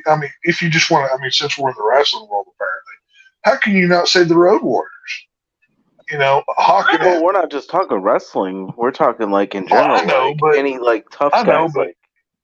I know, but everybody's throwing out wrestling centric names. Go back to Casey's the only one. Everybody was afraid of Ming back in the day. Like he was the badass. You know what I mean? Yeah. There's names like that or whatever. You know what I mean? I think obviously you could pick like 3 random UFC or boxing guys. I think that's kind of a given answer. You know what I mean? Or one of the biggest ones was Kimbo Slice before he went to Haku, not Ming, but Haku. Yeah, sorry. Well, they're the same thing. Haku and Ming is the same person. Or yeah, you're right. I'm thinking different. Or you can be funny and be like, I'll take Jake and Logan Paul, something like that. Yeah, that's what those fucking stupid zoomers would take. Oh, that's funny. I don't know. That dadgum Fury guy, the tall British guy, what's his name? Tyson Fury? Tyson Fury. Tyson Fury. That dude's a gigantic badass. Who's the one that beat the shit out of Jake Paul the other day? That's what I was hearing. Did he? Jake Paul? He finally got his ass whooped. It wasn't Tyson Fury. It was a different Fury. Yeah, but it was a different guy, though. Yeah. No, Tyson Fury, he wouldn't have made the first round. He would have knocked it. He would have beat him so bad he looked like a freaking abuse victim by the time he got out of the He want to first send round. his ass back to fucking Columbus, Ohio, right? Oh, With it would have Bullfrog. been it would have been a first round knockout if it had been Tyson Fury. But Right. I mean, you know, you look at that dude. That dude's got a mean right hand on that old boy. I tell you what. You know, a lot of those freaking matches with Logan Paul or Jake Paul. I mean, come on, him drawing with Floyd Mayweather. I mean, yeah, Floyd That was Mayweather. all paid, dude. It What? was a paid stunt. Oh yeah, I mean, they're like you just hover around the ring while Jake Paul takes a shot at you every once in a while. They were hugging most of the time. What are you talking about? Especially with Tyson. Who was that? Let's see. Was it Kimbo Slice? He was that jacked up black dude from back in the day. He was a cage fighter. He's a pretty tough hombre too. I just brought him up too. Did you? I didn't hear you. But I mean, if you think that's probably the best person to go in there with prison because he looked like he'd been through prison. Maybe somebody out of the blue. But what was that pudgy fat white dude? Butterbean? But yeah, Butterbean. The one that him and fucking Mark Merrow. That he might look like Humpty Dumpty, but I guarantee you he could kill some people if he needed to. Casey, is he related to you? No. Oh, don't lie. Oh no, he's more related to fucking Bullfrog. No. I mean, hold on. I mean, Bullfrog probably can. Like he His can fat ass can't get off the couch. Unless he smells like a pizza being cooked, then he'll be like, "I'll jump up for that." You know what's funny, Casey, is you're more active than Bullfrog is. That's sad. Well, I mean, I'm active. That's a compliment to you. I bet Casey would break out into a sweat playing a UFC video game, much less in a real fight. But you know. Oh my god. Oh. Bastard booger. Oh, that's right. Butterbean destroyed Johnny Knoxville, and that they're boxing inside a retail store. Really? And he knocked his ass out. You got proof of this, like screenshots? It was on Jackass. I think it was not in the movies. I think it was on the series. Yeah, there was an episode of Jackass where Butterbean fought Knoxville. I remember that. Yeah, it was inside of a retail store. Yeah, wasn't it like a furniture store or something? It was kind of like almost a mix because it looked like he got knocked out right beside a jewelry case. Maybe I don't remember. I don't know. Like, I think it was in Japan too because I remember a bunch of foreigner people. So I'll say one name that I think was probably a legit badass that didn't give it a certain version, but like pre-sober Kurt Angle when he was all jacked up and drunk and pills and shit. I bet he'd rip somebody's head off if he was motivated. You know what I mean? I mean, he's a freaking Olympic athlete. You know he's a badass. And if you get him all jacked up on Mountain Dew, he'd probably go to town on somebody. Well, I mean, being like Pico said, Kurt Angle. I mean, when he was in the later days of WWE, when he was in the ECW part, and then he went to TNA for a while. He had a better run in TNA. Oh yeah, I mean he. Samoa Joe and fucking. I don't know. I still think Brock Lesnar. If there were ever a competition of who had the toughest athletes, and you put wrestling to football and everything in between, I still say Brock Lesnar is one of the baddest men ever to walk the planet. I mean, yes, of course, steroids have been taken, but let's be honest, every athlete's taken steroids.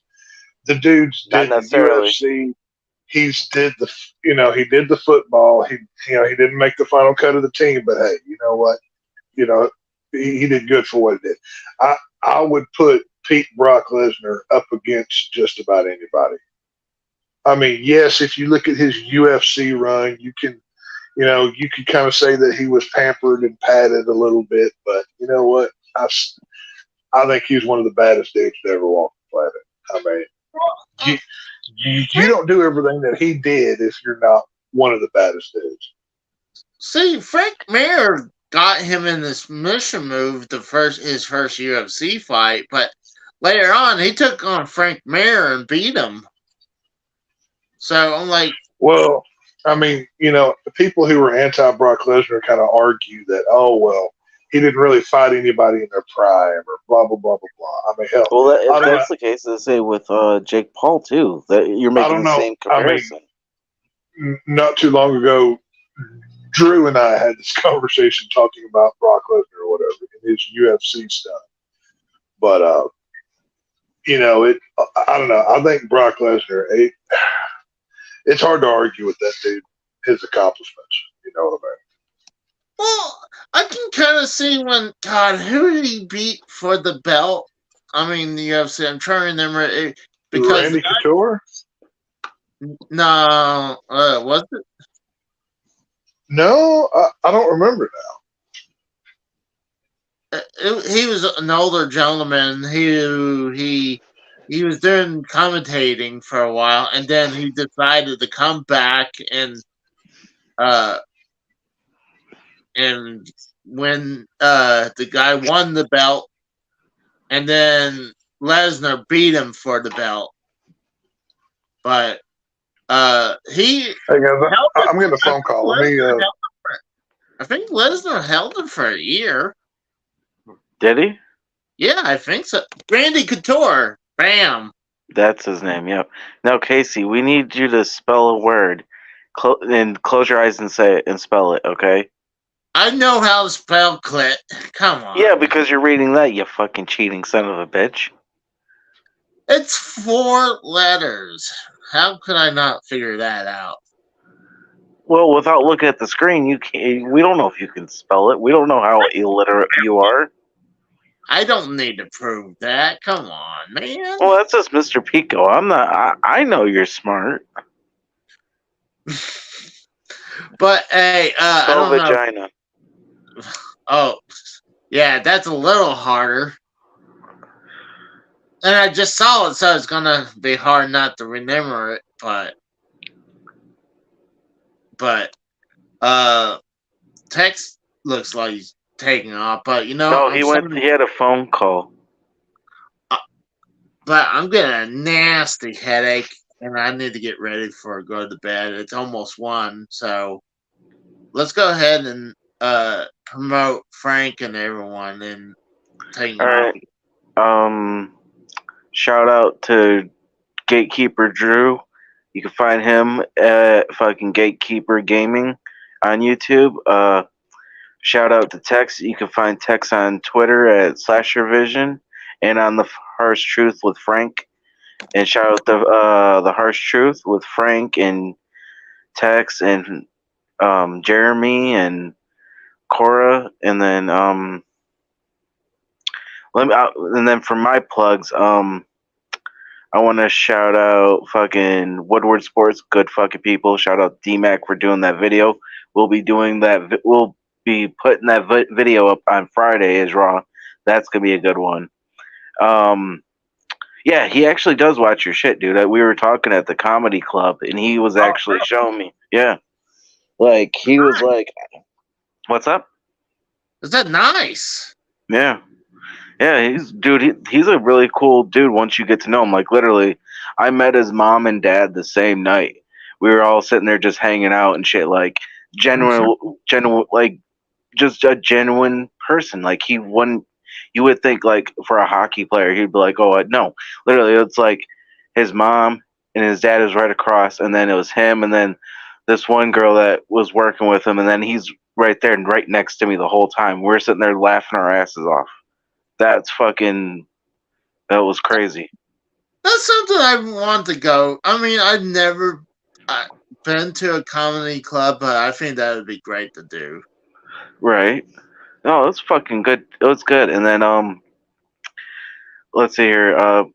Find me on Twitter at AJRaider248, and then you can find me here on Wednesday night Nitro, and then Friday is Raw on Friday nights. Mikhail, you don't get. Mikhail, Yeah, you don't fuck get your no shout outs. Don't you? Yeah, no one gives a fuck about you, Mikhail. Go fuck yourself. Fucking racist piece of shit. We kid. Yeah. No, fuck him. No, I was gonna bring up Mikhail. Come on. Okay, you can find his mom on the corner for 25 cents. Oh, that's fucked up. No, Mikhail, you want to call me the N-word? Fuck you, you fucking mongoloid fucking retard. Mikhail got Mikhail Talks, and not only that, nobody watches it. He does gaming. When he plays Fortnite with me, he's pretty good at Fortnite. I gotta give it to him. But Pico. Oh, it's 50 cents. My bad. Yeah, I was gonna say Pico corrected you. It's 50 cents. You know, actually, she had to raise up her price because of inflation.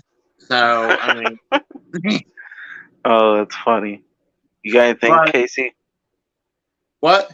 You got anything?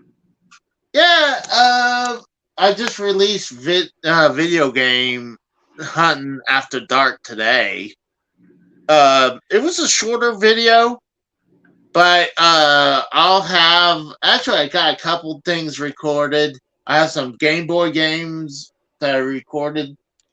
I finished Super Mario Land 2. Oh, yeah? Yeah, and I played this one called, The WarioWare on Game Boy Advanced. And then also I have some Wii U gameplay, so so I'm not sure which one's gonna come out, but I'm gonna probably do a mix of both. Do Game Boy game, then Wii U, then Game Boy. I want to do some 3D. I want to do some 3DO gameplay soon because it's up and running again. So. Oh, that's funny. Big T in the chat. He says, "I have 50 cents, or I have $1.50 and bubble gum. How much? How many minutes would that get me? I don't know. You have to ask Mikkel's mom how much that is." See you, Mikkel. Try to get better, bro. Man, he's fucking dude. I'm sorry, my girl's more tougher than him. Fucking, she had her gallbladder, took it out on. No, shut. Hold on. My girl had surgery on fucking Christmas Eve, came home Christmas Day, and was fucking fine after a week. Mikkel's playing this off as a fucking pussy. Grow a pair of fucking balls. Come on. I mean. No. Come on now. Well, maybe he's not allowed to take any pain meds because if you're not allowed to take pain meds, then I don't know what the fuck's your problem. Well, the thing is, they're more stricter nowadays than they were back then. Dude, it was 2012. There's no fucking difference. That's fucking not that long ago. Oh, I mean, it's a lot stricter nowadays because, God, I remember my doctor when I would have body pains. He's like, "Do you want Vicodin?" I was like, "No, I think that's a little over." Vicodin ain't that bad. Oh, I didn't want something too hardcore, so I had like a prescription version. They gave my girl fucking morphine for the pain, and then fucking like she was off of like 2 days later, and she was back to work. But nowadays it's so hard to get some good stuff for like pain meds because of all the crazy shit that's been happening nowadays. But no, I'm just saying, like, you gotta, see me. I hate fucking getting injured or getting sick in general. Because even if I'm sick, I'll take like one day off, and then like even if I'm still sick, I'll fucking bust my ass and get through it and make my body fucking go through it and fucking pull out with the whole bullshit and say, fuck, if I'm sick, I don't care. I'm still doing what I gotta do. I can understand that because, I mean, a lot of times when I'll have, like, my gastritis would act up, like, it'd be real bad one day, and then it's like, all right, I'm going to see if I can go in. Or, like, a couple weeks ago, my back was in real bad pain. It was started on a Thursday, and it hurt until, like, Saturday. So, I mean, Oh, dude, I'd fucking win that. Are you kidding me? I'd knock fucking Mikkel out one hit. Are you fucking kidding me? That's more like like fucking Casey and Mikkel. We've been trying to book that for fucking. Besides, I don't beat up on the mentally handicapped. That's just fucked up. well, I wouldn't say Mikkel's handicapped, mentally. Are you fucking kidding me?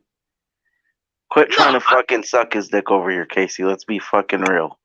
No, I don't think he's mentally handicapped. The reason, just because it's hard to understand him doesn't mean he's, mentally handicapped. Okay, you want to call that? But let's go ahead and call it for the night. Like I said, I'm having a massive headache, and I really need to take something and go to sleep. So I appreciate everyone came by. God, Casey, you want me to do the outro?